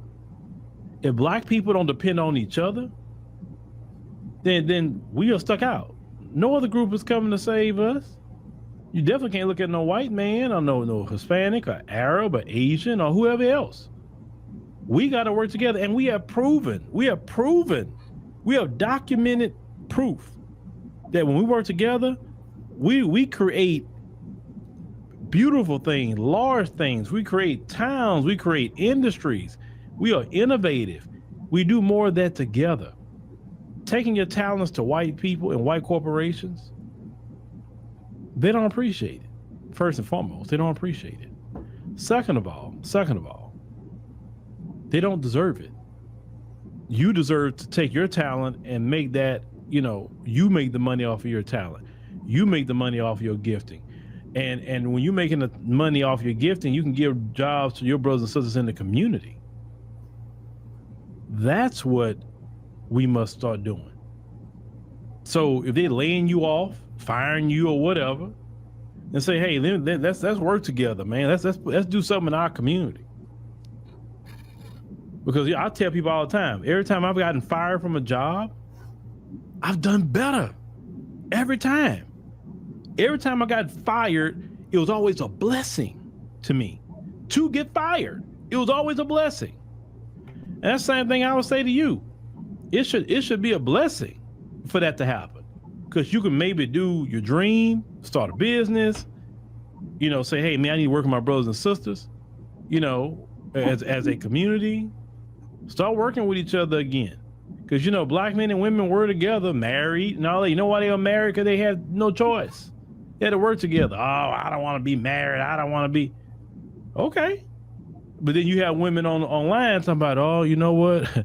I'm sick of this. I'm like, why are you making yourself so tired and getting old early? You know, if there's a decent man in your life, get with him. If you know he decent, he's not a bad person, he ain't beating you, he ain't treating you bad or whatever, don't always think you can do better. I'm a firm believer of that. You know, if a person's, you know, nice or whatever, and, you know, I get whoever, no, you can't either. Take the person God and put in your pathway, because you're not always going to get another one. But don't look at your job and think, oh, you're so high and mighty because your job. No. See, well, that's one thing black men know. And that's why you don't see black men walking around thinking we so much better than somebody because of a job. It's because we know we can walk in there tomorrow and get fired. We know this as black men. Oh, we know. Because a lot of us have dealt with being fired as black men. We know not to be saying, oh, my job and my career. We know better. And what's happening is some of our sisters starting to find that out too. And it's a hard lesson to learn, but it's a good lesson to learn. And when it's a good lesson to learn, it's say, hey, work with the community, start our businesses, do for self. There we go, do for self. But yeah, of course they're gonna fire black women more. Of course they are. I mean, why wouldn't they? You think they're gonna fire white women more? Please, there's no sisterhood between white women and black women. White women, they gonna always look out for them, but black women, you always on the chopping block.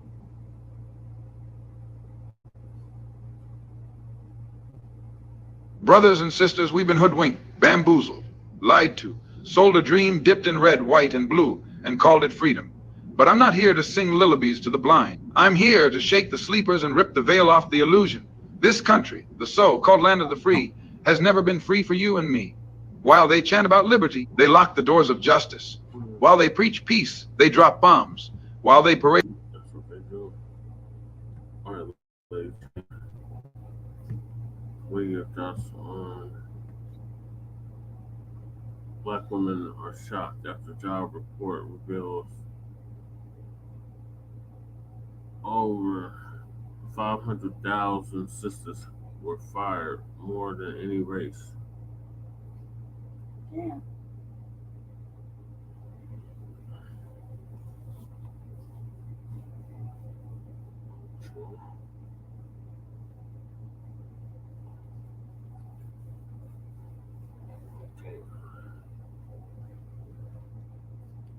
All right, Lee J. Damn, that's right. Well, we can't be too surprised.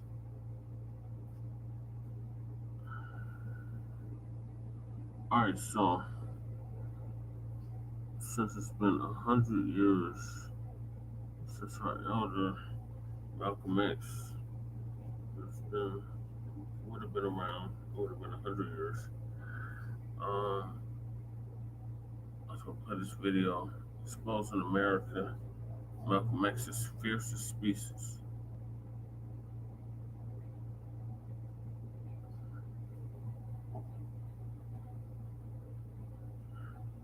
And we got one more topic after that, and then we can wrap it up early tonight. Brothers and sisters, we've been hoodwinked, bamboozled, lied to, sold a dream dipped in red, white, and blue, and called it freedom. But I'm not here to sing lullabies to the blind. I'm here to shake the sleepers and rip the veil off the illusion. This country, the so-called land of the free, has never been free for you and me. While they chant about liberty, they lock the doors of justice. While they preach peace, they drop bombs. While they parade around the world as saviors, they can't clean the blood off their own streets. Let's speak plain. America is a wolf in sheep's clothing. It smiles in your face while its system presses a knee on your neck. It hands you a ballot in one hand and a bullet in the other. It tells you to pull yourself up by your bootstraps after stealing your boots, your land, your labor, and your name.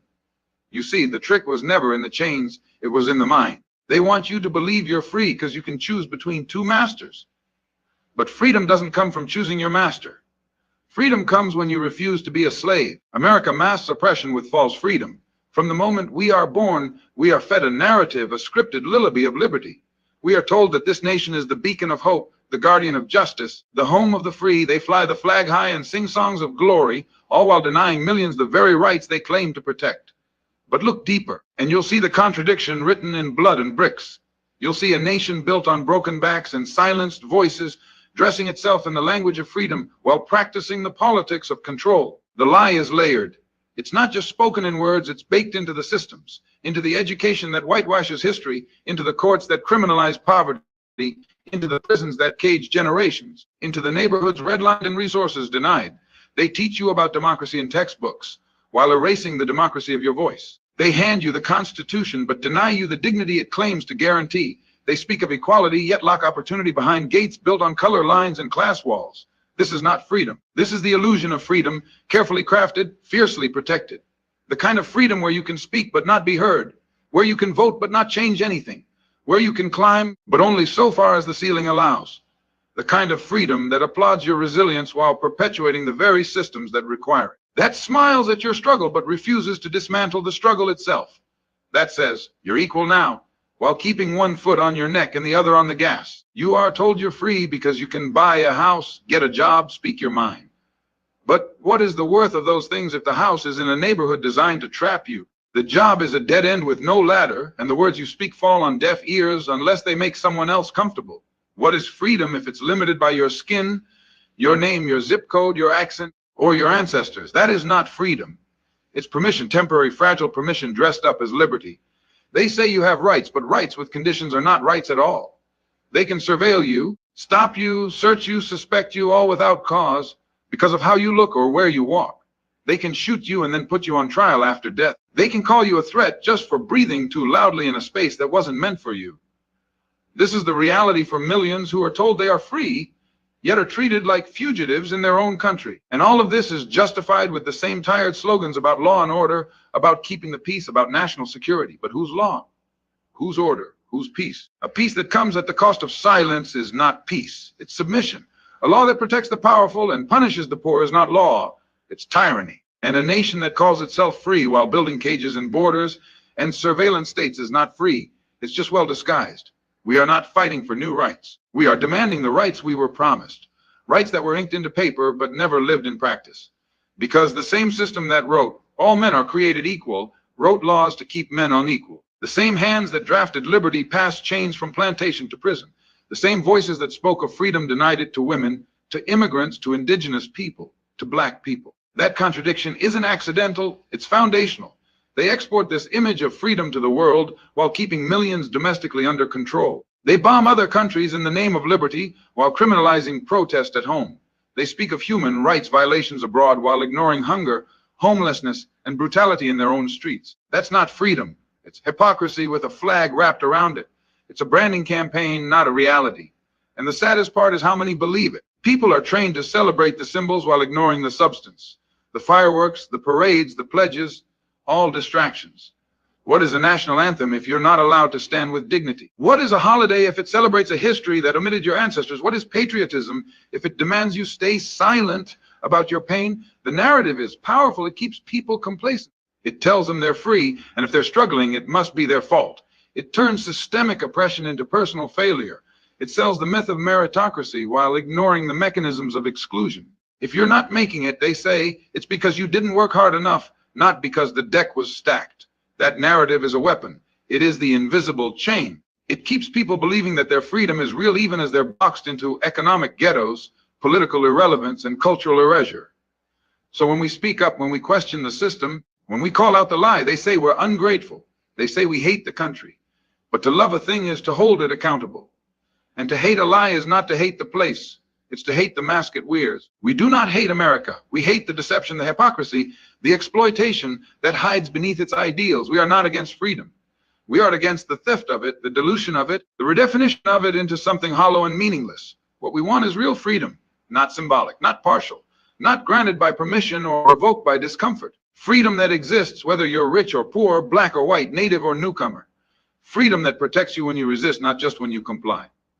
Freedom that doesn't require you to shrink, to bow, to bend, to apologize for existing. Justice must be demanded, not requested. There comes a time when a people must stop asking politely for what is already theirs. You cannot whisper for justice in a system that only responds to the sound of disruption. You cannot appeal to the conscience of an institution that never had one. If justice were something that could be handed out like a favor, it would not be justice. It would be charity. And we are not beggars. We are not here with our heads bowed and our hands out, waiting for the same system that broke us to decide we're finally worthy of repair. For too long, we've been told to be patient. They told us progress takes time. They told us to wait for the courts, the Congress, the commissions. They told us to trust the process, to go through the proper channels, to work within the framework. But when the framework is built to deny you, working within it only reinforces your own oppression. Justice does not come from politely following rules made to exclude you. Justice comes when you refuse to obey the rules that were written to keep you down. If a house is built on a crooked foundation, it does not matter how many times you repaint the walls. The rot is in the structure. And if the justice system is built on a foundation of inequality, then no reform, no new slogan, no new face in the courtroom will change what it is. You cannot ask a corrupt system to correct itself. It must be challenged. It must be shaken. And when it refuses to bend, it must be broken and rebuilt with new hands and new hearts. We are told to have faith in the system. But what kind of faith is that? Faith in a police force that kills and gets medals. Faith in a court that jails the poor and frees the powerful. Faith in a prison that profits off of bodies in cages. That is not faith, that is fantasy. Faith without evidence is delusion. And the evidence shows time and time again that justice in this country is not blind. It sees color, it sees class, it sees power, and it bows before them. The history of this nation is not one of justice being freely given. It is one of people fighting, bleeding, and dying to carve out justice where none existed. Every right we now call basic had to be torn from the hands of those who held them tight. They didn't give women the right to vote. They fought for it. They didn't give workers the right to organize. They struck for it. They didn't give black people civil rights. They marched, resisted, and refused to be silent until it could no longer be denied. Nothing in this country worth having was ever given willingly. It was demanded. Demanding justice is not about asking nicely. It is not about being civil when you are being crushed. Civility is a weapon they use to silence the oppressed. They tell you not to shout, not to march, not to disrupt, because it makes them uncomfortable. But the truth is, justice is always uncomfortable for those who benefit from injustice. It is meant to be. You cannot make the powerful feel safe while you demand they stop abusing their power. You cannot make the oppressor feel at ease while you demand the end of oppression. This is not a plea. This is a declaration that we are done waiting, done hoping, done trusting in systems that have shown us nothing but contempt. We are not asking for equality anymore. We are demanding it.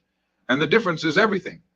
Asking implies that we need permission. Demanding means we are taking what is already ours. It means we no longer accept the excuses, the delays, the endless cycles of promises followed by betrayal. They love to quote laws and rules when we rise up. They tell us to go through the system.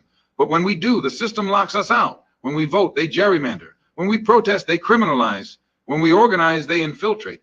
When we build movements, they surveil and sabotage. So what system are we supposed to trust? What path are we supposed to take?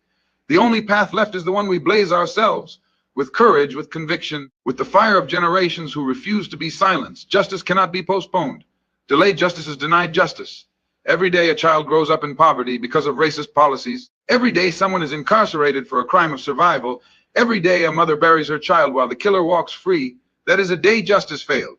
And those failures are not accidents. They are built in features of a system that was never designed to protect everyone equally. You cannot ask such a system to do what it was never meant to do. You must confront it, challenge it, replace it. We must reject the myth that justice is a favor to be granted by those in power. We must stop pretending that power concedes anything without demand. You do not win freedom through patience. You do not win dignity through compliance. You win through resistance, through refusal, through the unshakable belief that you are worthy of the justice they refuse to give you and the willingness to fight for it until they have no choice but to yield. We must be relentless in our demand, unapologetic in our stance. There is no such thing as a convenient revolution. There is no such thing as comfortable justice. The moment you begin to fight for it, the world will push back. The system will react, and that reaction is proof that your demand is real. They would not resist if your demand had no power.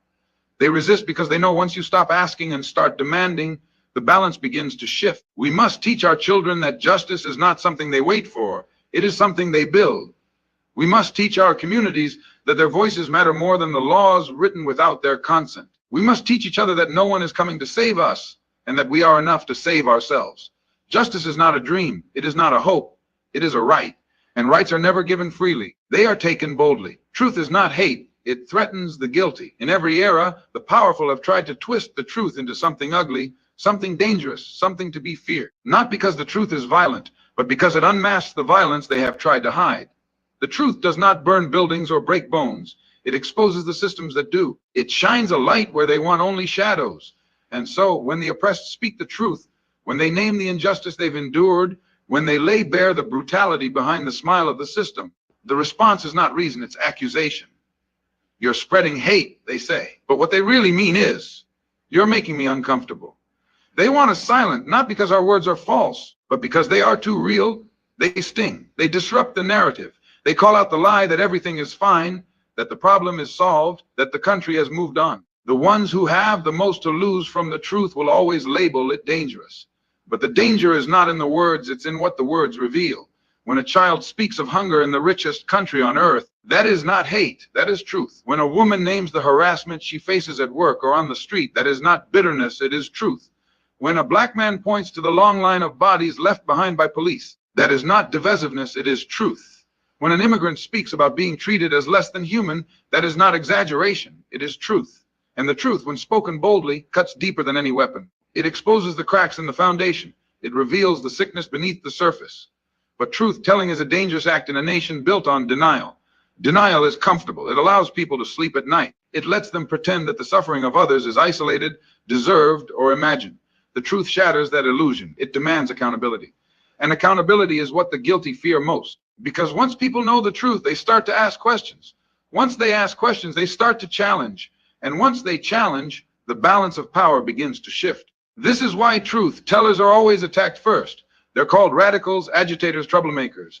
Their reputations are dragged, their motives are questioned. Their voices are drowned out, not because they lie, but because they won't. And in a system built on lies, truth is the loudest threat. It is the one thing they can't control.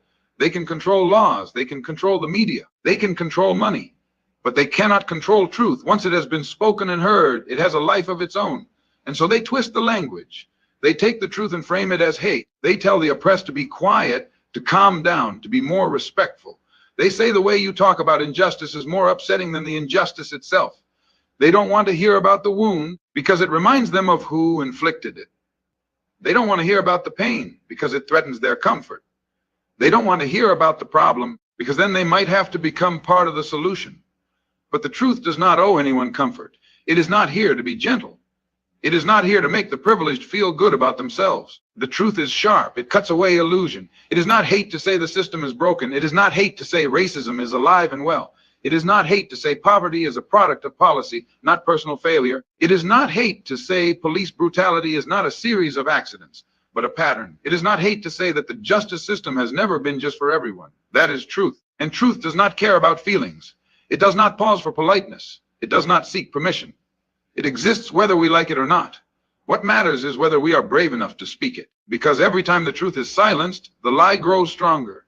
Every time someone bites their tongue to avoid offense, the system wins. But when people speak up, when they name what has been hidden, when they tell their story even when their voice shakes, that is when change becomes possible. We must not confuse peace with quiet. Silence is not unity. Stillness is not progress. Just because something is not being talked about does not mean it has been solved. In fact, the silence is often the loudest evidence that the problem remains. It lingers in the background, unchallenged, uninterrupted, festering. The truth breaks that silence. It forces a reckoning. And for the guilty, for those who benefit from the silence, that reckoning feels like an attack. But it is not hate to hold people accountable. It is not hate to refuse to pretend. It is not hate to point out that the emperor has no clothes. It is not hate to say we deserve better. It is not hate to say we remember the names they want us to forget. It is not hate to demand justice where there has been none. In fact, it is love, love for truth, love for justice, love for a future where we are not bound by the lies of the past. Speaking the truth is an act of resistance, but also an act of love. It is a refusal to accept the unacceptable, a refusal to normalize cruelty, a refusal to bow to fear. The louder we speak the truth, the more desperate they become to silence us. That desperation is the proof. They know that the moment enough people hear it, believe it, and act on it, the system that protects them begins to tremble, because a system built on lies cannot withstand the truth. It will crack, then crumble, then collapse, not because of hate, but because the truth has finally arrived.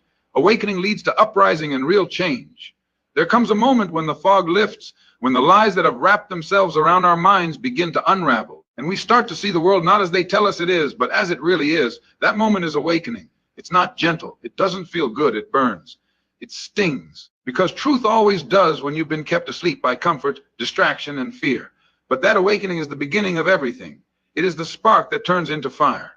The moment when a people realize that their suffering is not natural, that their condition is not fate, that the pain they carry was placed on them deliberately and maintained by design.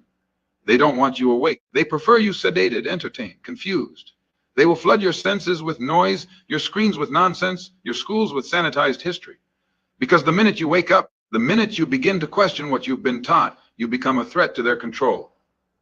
An awakened mind cannot be governed by deception. It cannot be manipulated with false hope or pacified with empty gestures. It begins to ask, why is the world like this? Who benefits? Who suffers? And who's responsible? That is the beginning of the uprising, not always with fists or fire, but first in the mind. The revolution does not start in the streets. It starts when someone refuses to believe the lie.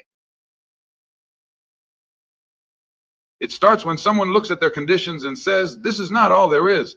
This is not what I was born for. And once one person says it, another begins to say it, and another. And soon, what was once unthinkable becomes undeniable. That is why they fear awakening more than anything.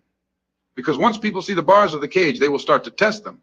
Once they feel the walls, they will look for a way out. They teach you to be proud of survival, but never to ask why you're forced to survive in the first place.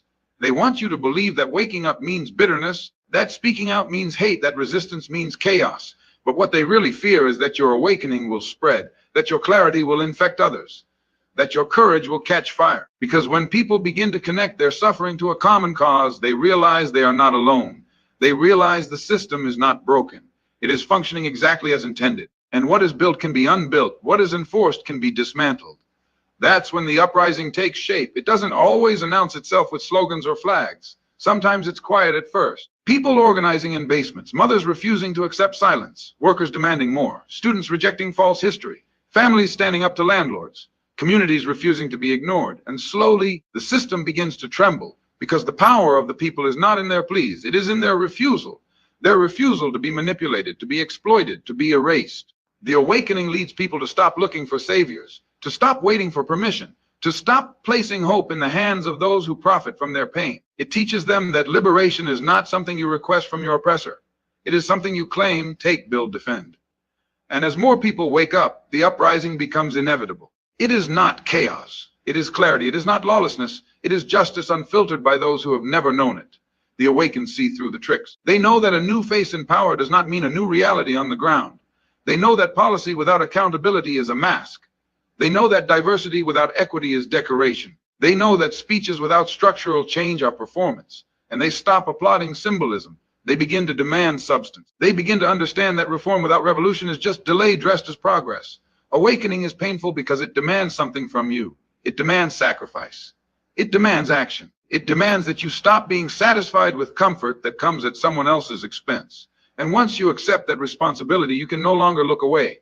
You can no longer play dumb. You can no longer hide behind the excuse that things are complicated. The awakened know things are simple. Some people have power and others are kept from it. Some people live while others survive. Some are protected by the system and others are punished by it. But it's not enough to awaken. It's not enough to be aware. There must be motion. There must be resistance. Knowledge that does not lead to action is complicity. Every truth seen but not acted upon strengthens the lie. The uprising must come not just in words but in deeds. In the way we organize, the way we educate, the way we disrupt, the way we rebuild. It must come in refusal, to accept the lie, to obey the unjust, to play the part they've written for you. Because every time you refuse to play that part, you break the cycle, you weaken the grip of the lie, and when that uprising grows, when it spreads beyond the boundaries they set, when it crosses race, class, gender, language, nation, then the system begins to panic. It throws everything it has at the movement: distraction, division, violence, false allies, empty promises. But an awakened people cannot be fooled again. They have seen the game too clearly, and every attempt to suppress them only confirms what they already know, that they are right to rise. This is why awakening is the most radical act, because it is the seed of every revolution, the heartbeat of every struggle, the fire under every movement that has ever shaken the world. Once someone sees the truth, they cannot unsee it. Once someone claims their dignity, they cannot surrender it. Once someone decides they are worth more than what this system offers them, no force on earth can make them forget that decision.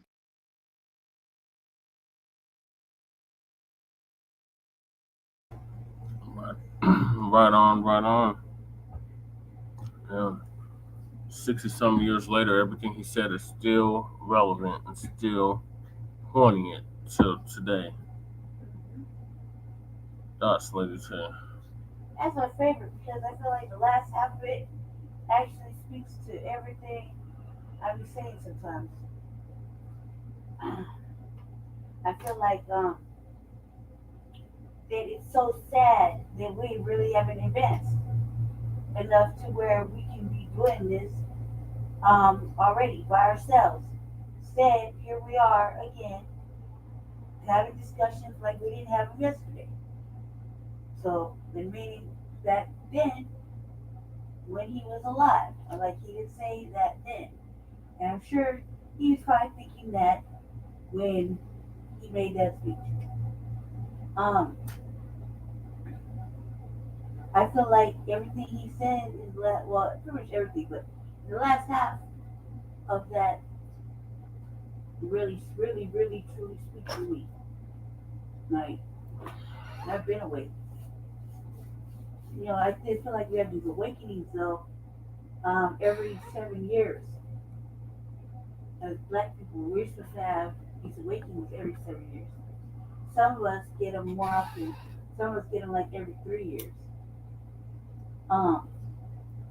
Where something traumatic will happen to us as a person, as a single individual, and our eyes will be cleaned up and wide open again, like a film will be lifted off your eyes all of a sudden, and now it's just clearer, or you can hear with your ears something clearer. Your something's like inside just got a Hey, Mac 285. got a little spark in it all of a sudden, and it happens to us every three. Some of us, some of us are more tuned to get it every 3 years, 3.5 years. Good of us, some of us, most of us get it every 7. It's like another little awakening. It only happens at a traumatic incident though.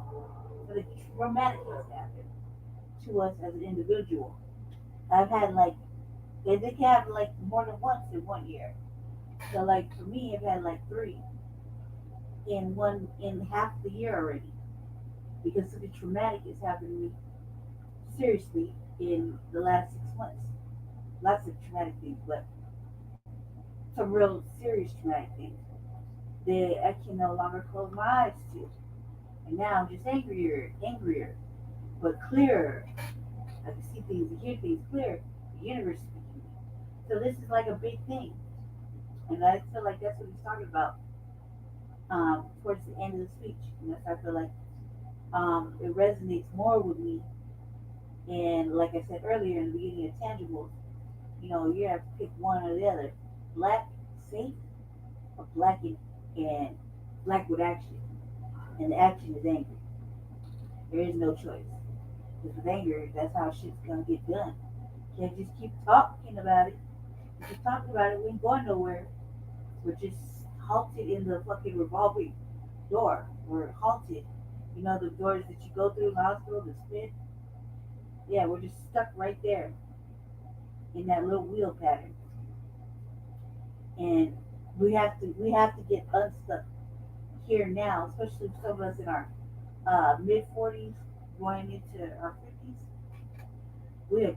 This is the only time we're gonna be we are the last of the real. We are the last beast, the last of Generation X, and that means everybody else underneath us is not gonna be as tight as us. It's not gonna be as savage as the Generation X. The last of the Generation X. I am the last of Generation X. Those of us are 45, heading into 50, we are the last of a savage, fucking rare beast. Rare breed. Self-starters. Know nothing but to succeed. Can't be mediocre. Don't know what lame is. Have to get it how we live. By any means necessary. By any means fucking necessary. We cannot let nobody take us down. We have to, because we have no other choice but to. And these new millennials and whatever fucking letters come after that, they're never gonna be like us. So we have to, in order to get reparations passed, the right way, in order to get us a real fucking crime bill, a real fucking protection plan, in order for us to do anything that we fucking have to do, it's gonna take us, the last of the rarest, the last of the fucking monsters, to get out there and fucking make it happen. Just polite pleasantry and go fucking do it, apparently. Asking them nicely, even telling them remotely nicely, ain't gonna do it. Because they ain't gonna have it. They don't want us to. Fuck what they want, what we want. Power's taken, family. Remember that. Power's taken, and these new breeds of individuals look to leadership, and they don't want it. They don't want you. Now they're gonna mess it up for the next one.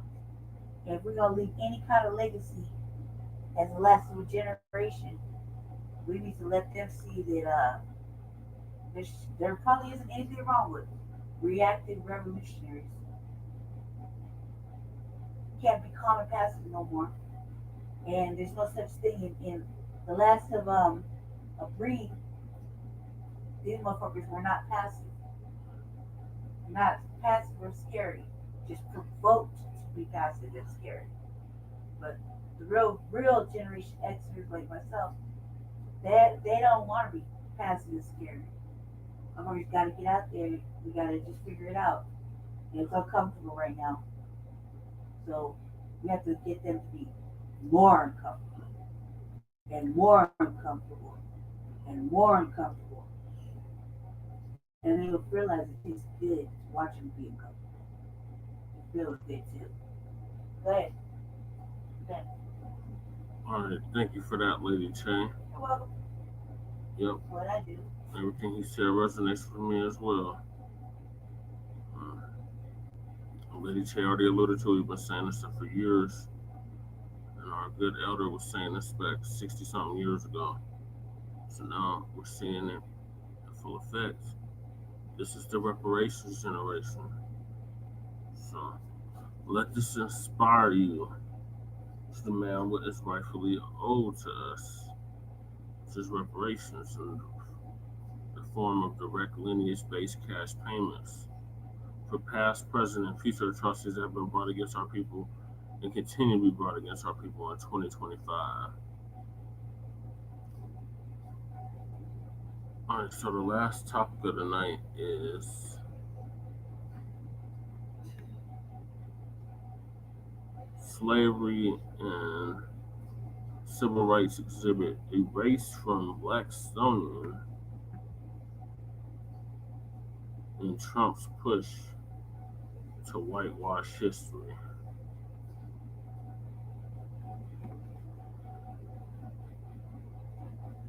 Slavery and civil rights exhibits removed from the Blacksonian. Here's the info from NBC News. Decades-old artifacts related to slavery and civil rights are rotating out of exhibits at the museum as a potential White House review looms large. In late March, President Trump signed an executive order demanding, in part, the museum take down any exhibits that, quote, divide Americans based on race. But now the White House says that it's washing its hands of any involvement in changes at the museum. NBC News went inside the museum and found at least 32 artifacts currently removed, including Harriet Tubman's Book of Hymns.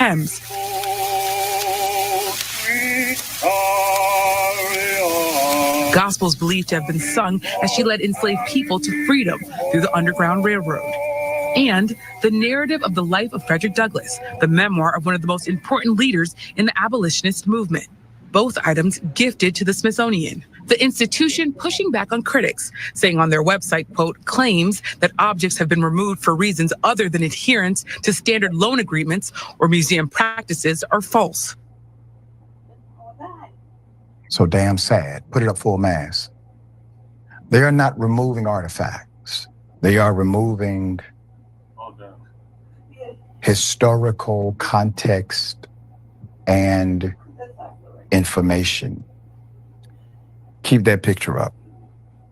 The same individuals who have engaged in this crusade to remove historical artifacts of strong Black leaders who were able to properly contextualize the moment of their era and lead individuals to a more progressive era.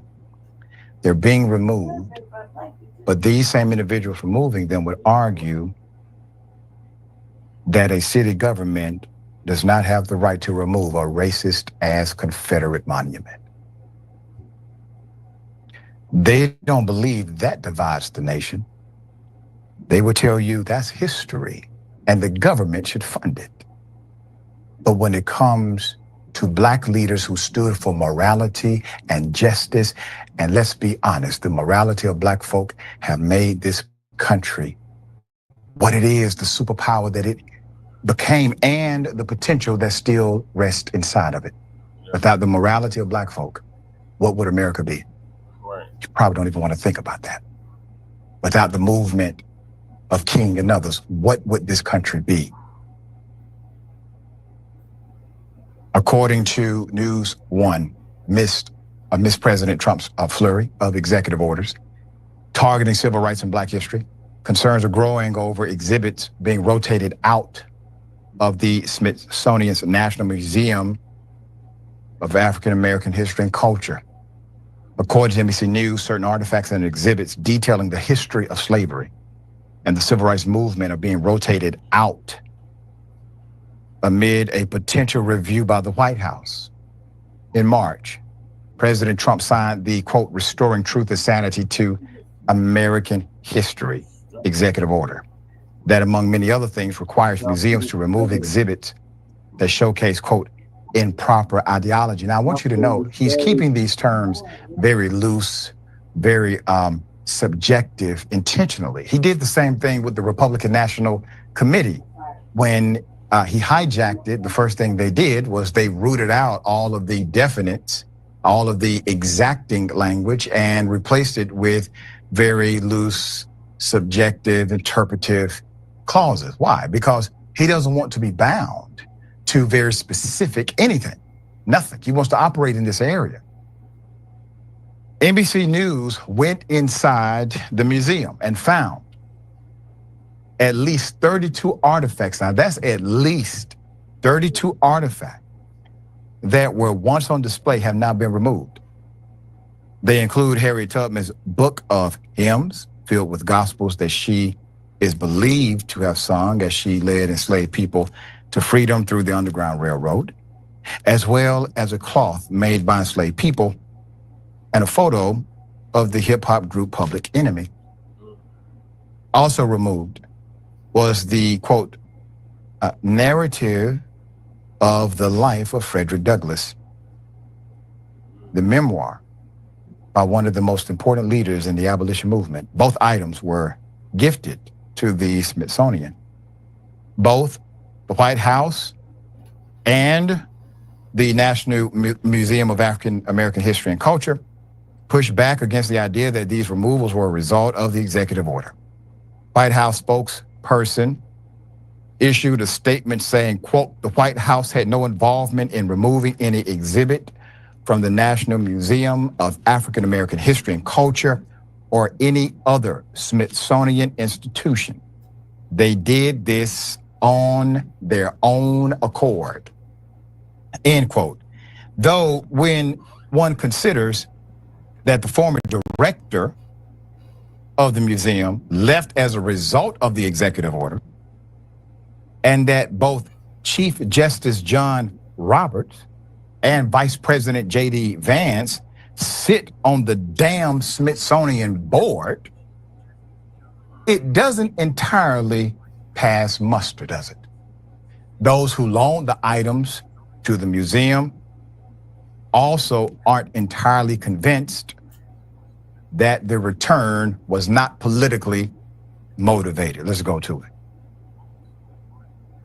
Liz Breselton, the owner of a diary connected to the Oscar-winning film 12 Years a Slave, is not convinced either.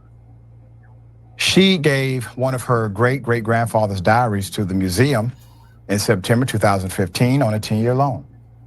The museum sent her a letter in March before the end of the term saying, quote, we have decided to move ahead with the return a bit early to coincide with our internal gallery rotation schedule. The letter, was sent to 2 weeks before Trump signed the executive order targeting exhibits at the Smithsonian, which once again raised a red flag. The removal of these items comes as the Trump administration has repeatedly made attacks on free speech, DEI initiatives, and Black history. In April, the National Park Service came under scrutiny after it removed the story of Harriet Tubman and the Underground Railroad from multiple exhibits. They eventually restored the exhibits after national outcry. You all were part of that. We covered it from day one. But the fact that they even had the audacity to try it should tell you everything about where this administration's priorities are. As a result of the executive order and leadership changes at the museum was the site of the, quote, Hands Off Our History rally earlier this month. The executive order, along with other moves by the Trump administration, also spurred legislation from Democratic lawmakers to protect civil rights landmarks and on the National Register from being sold. Because, of course, the Trump administration, they tried to do that also. Listen, for those of you who come to Atlanta sometimes or looking to come to Atlanta to go to the King exhibit, right? Go check out the great historical King Center. That's a federal place. It's bound by federal rules. It is federally funded. If they take all of these things away, why couldn't they start coming after those? You see, this is systematic.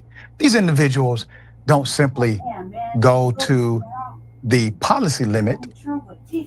They then create a new policy after they've maxed out that limit. And this is the game. All right, Reese, this is so sad. Thoughts here? Yeah, I mean, the Smithsonian is one of my favorite. It's actually my favorite place in DC because it is gorgeous, it is powerful, it is comprehensive, and it just has such a huge impact that it's no surprise that they are doing what they're doing. I don't buy at all that there isn't some sort of political pressure here, even if they aren't directly dictating which specific artifacts need to be moved. We've seen a pattern throughout this administration where people comply with things in advance, or they comply, or they try to make some provisions in the hopes that they curry favor with this administration. Yep. For instance, with Muriel Bowser ripping up the Black Lives Matter mural on Black Lives Matter Place. I don't even know what it's called anymore. So the fact that they put political pressure on them, it does not allow them to say that they have not had an impact or they haven't had a hand in this. And we've seen them, news broke this week about how they revoked $500,000 in grant funding from the Boston African American History Museum. They've also revoked funding for other Black museums or exhibits around the country. And so this administration has been very clear that they are attacking any kind of education and institutions that engage in education around this issue. But this should not be a surprise because this same president, before he left, established a 1776 commission, and he declared war on any kind of education around slavery or Jim Crow and all of the impacts from slavery. So this is par for the course for him, but we have to make sure that we keep our history alive. That's right, and that's my encouragement to everyone who's watching. You, me, we have to become much more intentional about proper, accurate, historical, and relevant education for our youth. And if you don't have kids, find some. Volunteer somewhere. There are opportunities to do this. We'll bring updates as they come. Cop knowingly pulls over the wrong vehicle of a Black student. Watch.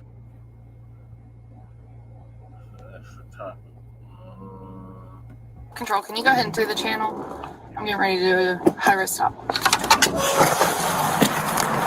It's not it. Hands up! Hands up the window! Show me your hands! Show me your hands! Hands up the window! Driver! Use your hand, open the door! Use your hand, open the door! Show me your hands! Step out of the car, face away from me! Walk back to the sound of my voice. Walk back to the sound of my voice. Walk backwards to the sound of my voice.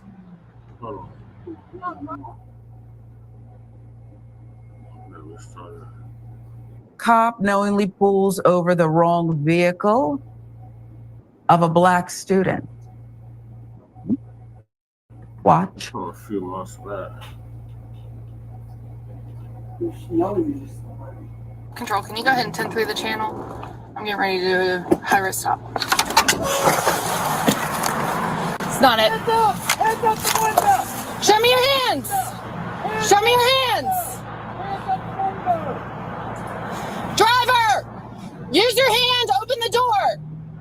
Use your hand, open the door. Show me your hands. Step out of the car, face away from me. Walk back to the sound of my voice. Walk back to the sound of my voice.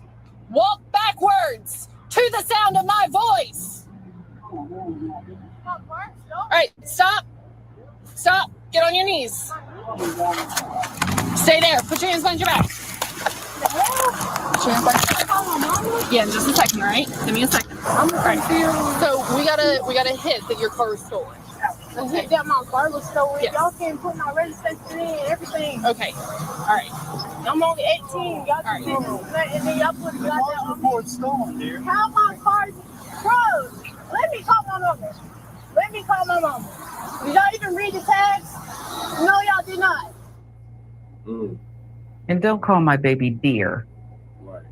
Don't refer to her as dear while treating her like an animal, like you're a slave catcher. Exactly. And wait till I tell you this.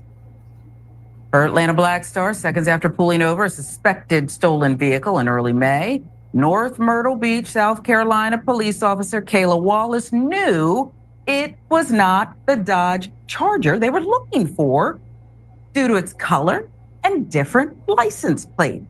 Not it, she said to herself, per the officer's body cam footage. Meanwhile, Officer Mike Pasilio had pulled in front of the vehicle and was ordering the driver out at gunpoint.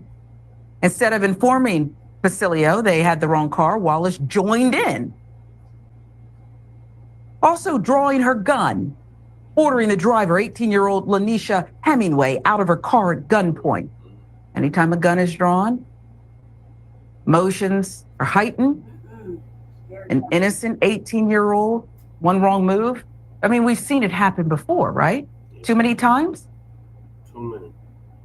You don't know how to say stand down, wrong vehicle, not stolen? Hemingway, who had been on her way to meet friends at the beach to celebrate their upcoming graduation from North Myrtle Beach High School, was shocked, scared, angry. What the hell? Hemingway said while on her knees. Can I call my mama?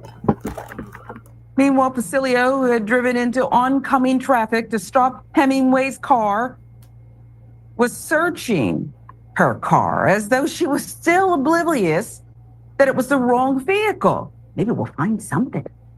Maybe she'll just find something. Is that what you were doing, officer? I'm confused, said Hemingway. We got a hit that your car was stolen, Wallace responded, even though she knew it was the wrong car.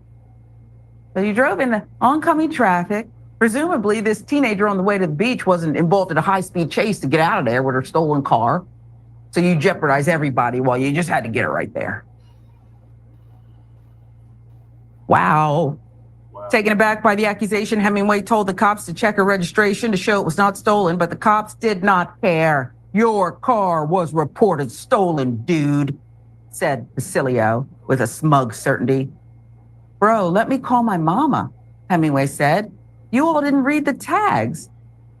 No, you all did not. Give you more of the video. Let me call my mom. And y'all got me in this handcuffs. Like, give me a second. And then gonna tell me to get down on my knees. This car is stolen. That's not it. All right. Listen. Here's what happened. I don't want to hear. All right. Let me go.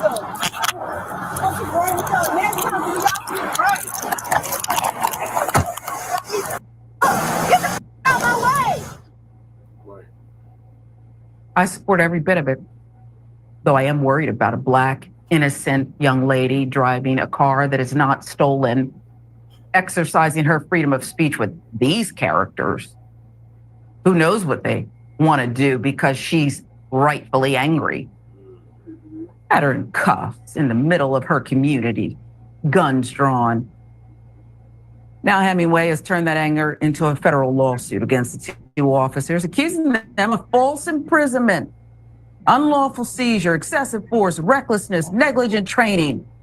North Myrtle Beach Police Chief Dana Crowell, the department's first female chief, is also named as a defendant. Now, the incident took place May 3rd around 7 p.m. after police received a report of a stolen car described as a silver Dodge Challenger, two-door car with a South Carolina license plate that read BLP 678. Hemingway, meanwhile, was driving a dark gray Dodge Charger, a four-door car, South Carolina plate that read BSW 736, according to the lawsuit obtained by Atlanta Black Star. Two cops spotted Hemingway's sedan from a distance. They began speeding up to it, lights flashing to pull it over. Wallace told dispatch she was preparing to conduct a high-risk stop. 30 seconds later, after speeding up to the Charger and pulling up behind it, Wallace knew it was the wrong car, telling herself it was, not it. But Pasilia was already yelling, hands up, hands out the window. So Wallace apparently felt compelled to join him in treating Hemingway like a suspected criminal. After all, it's a police state, right? That's what they're entitled to do. There's no rules for them, rules for you, though. During a June 18 press conference, Hemingway's attorney, Tyler Bailey, told local media the officers never asked for a license or registration, nor did they even bother asking for her name. He also stated the officers didn't even file a report about the incident. That doesn't seem like that's protocol. Not until several days later, which he said is a violation of the state's public contact report law.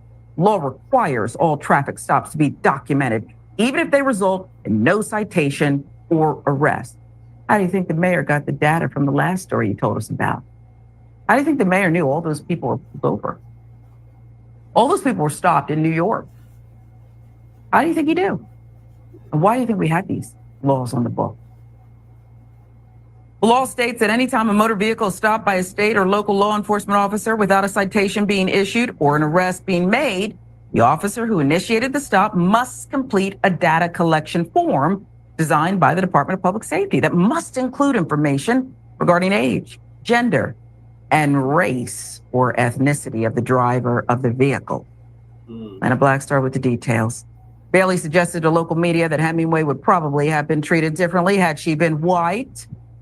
If that was anybody else who I believe that may have looked differently, there may have been a different respect that was shown, he told WPDE-TV. Hemingway's uncle, Dr. Aaron Cox, told local media he has been in law enforcement for more than 34 years, including as a South Carolina trooper, and is very familiar with what should have happened. He stated the police didn't do stuff right from the beginning. Yep. People that should have been her protectors treated her like less than human. I've said enough. You know where I stand, Mayor. First of all, the female officer in this stop, in my view, Mayor, should be fired. If I can't trust you as the police chief to go out and do credible things, I don't have any use for you. That's not a training issue to me. Am I wrong? Person's a liar. That person's a liar who put someone's life in danger. One wrong move by this 18-year-old who's 18 in the state where Tim Scott is, where racism no longer exists. It's in the rear view. Yeah, racism is in the rear view. If you're Black and that rear view got blue lights flashing, you're damn right it's in the rear view. And we see it. And this case could have been dangerous and deadly. And I don't understand why this is a lawsuit and not a criminal suit. This is disgusting. A Challenger is not a Charger. A Challenger is not a Charger. Those are two different cars. And that officer knew that. You're not from the Carolinas and can't tell the difference between a Challenger and a Charger. This was sport for them. And when he called her deer, you got it wrong. Yeah. He meant D-E-R. He meant animal. He didn't mean D-E-A-R. But them, they're playing sport and we're the catch. This is absolutely abuse of power. And when that young lady said, start calling, asking to call her mother, I got cold chills because I remember what George Floyd said before he stopped breathing. Oh my goodness. It don't matter if you're a 40-year-old man or a 12-year-old child in Tamir Rice, American cops still think they have the right to kill us extrajudicially. This is disgusting. I want the charges. The taxpayers will pay again for this. They should. Well, someone should pay. I want the charges, Mayor. And you're right. What a liar. You lied. Anytime there's interaction with police, there's a risk you could lose your life. And now, can you imagine if something would have gone down, they would have lied on her too? And you didn't fill out that mandatory data collection because you were waiting to see. Maybe we could just make this go away. But the way she left, you had an inkling. You would hear from this innocent Black woman, young woman, again. Fired. And you're right. Why not arrested? Body cam. ABT. Definition. When the universe dishes out consequences and repercussion against those who practice anti-Black racism. Let's just say the universe been talking.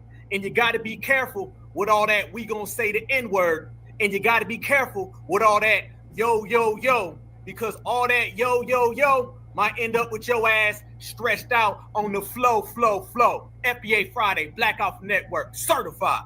Free Hugh.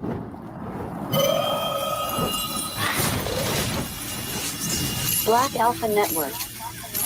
Home of Black excellence. Power to the people.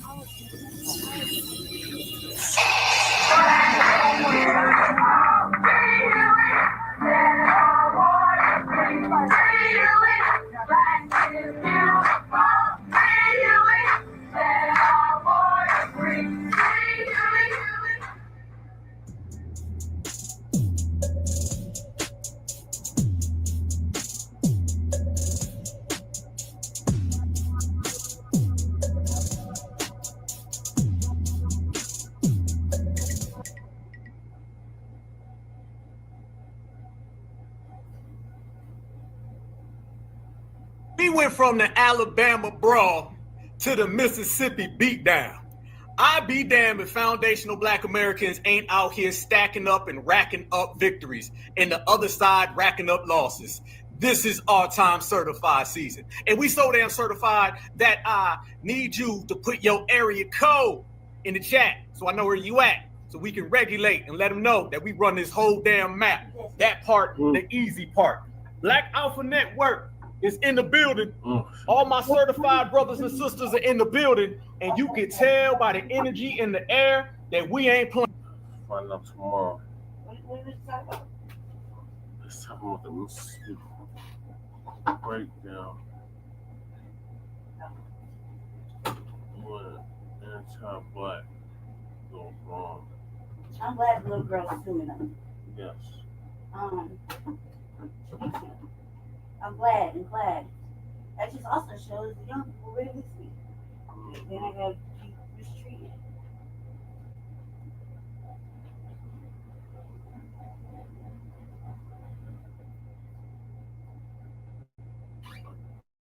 Oh yeah, someone in the show now. What topic did you get to? A whole bunch of topics that we could part two. No, because I was like, we have one more in it. No, that was an extra topic. So what's the time to do tonight? Alright, so appreciate y'all tapping in. Make sure y'all like and subscribe to all our platforms. Follow on Black News and the Revolutionary Agenda. And we will see y'all tomorrow or later on today for part two. Peace. Appreciate everybody that tapped in. Jay Millie. RIP to your mom. Condolences to your family. Mac 285 in the building. Twin in the building.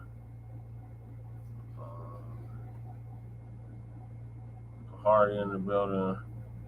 And Kelly Ray as well. I appreciate everybody tapping in. We'll see you on part two. Peace.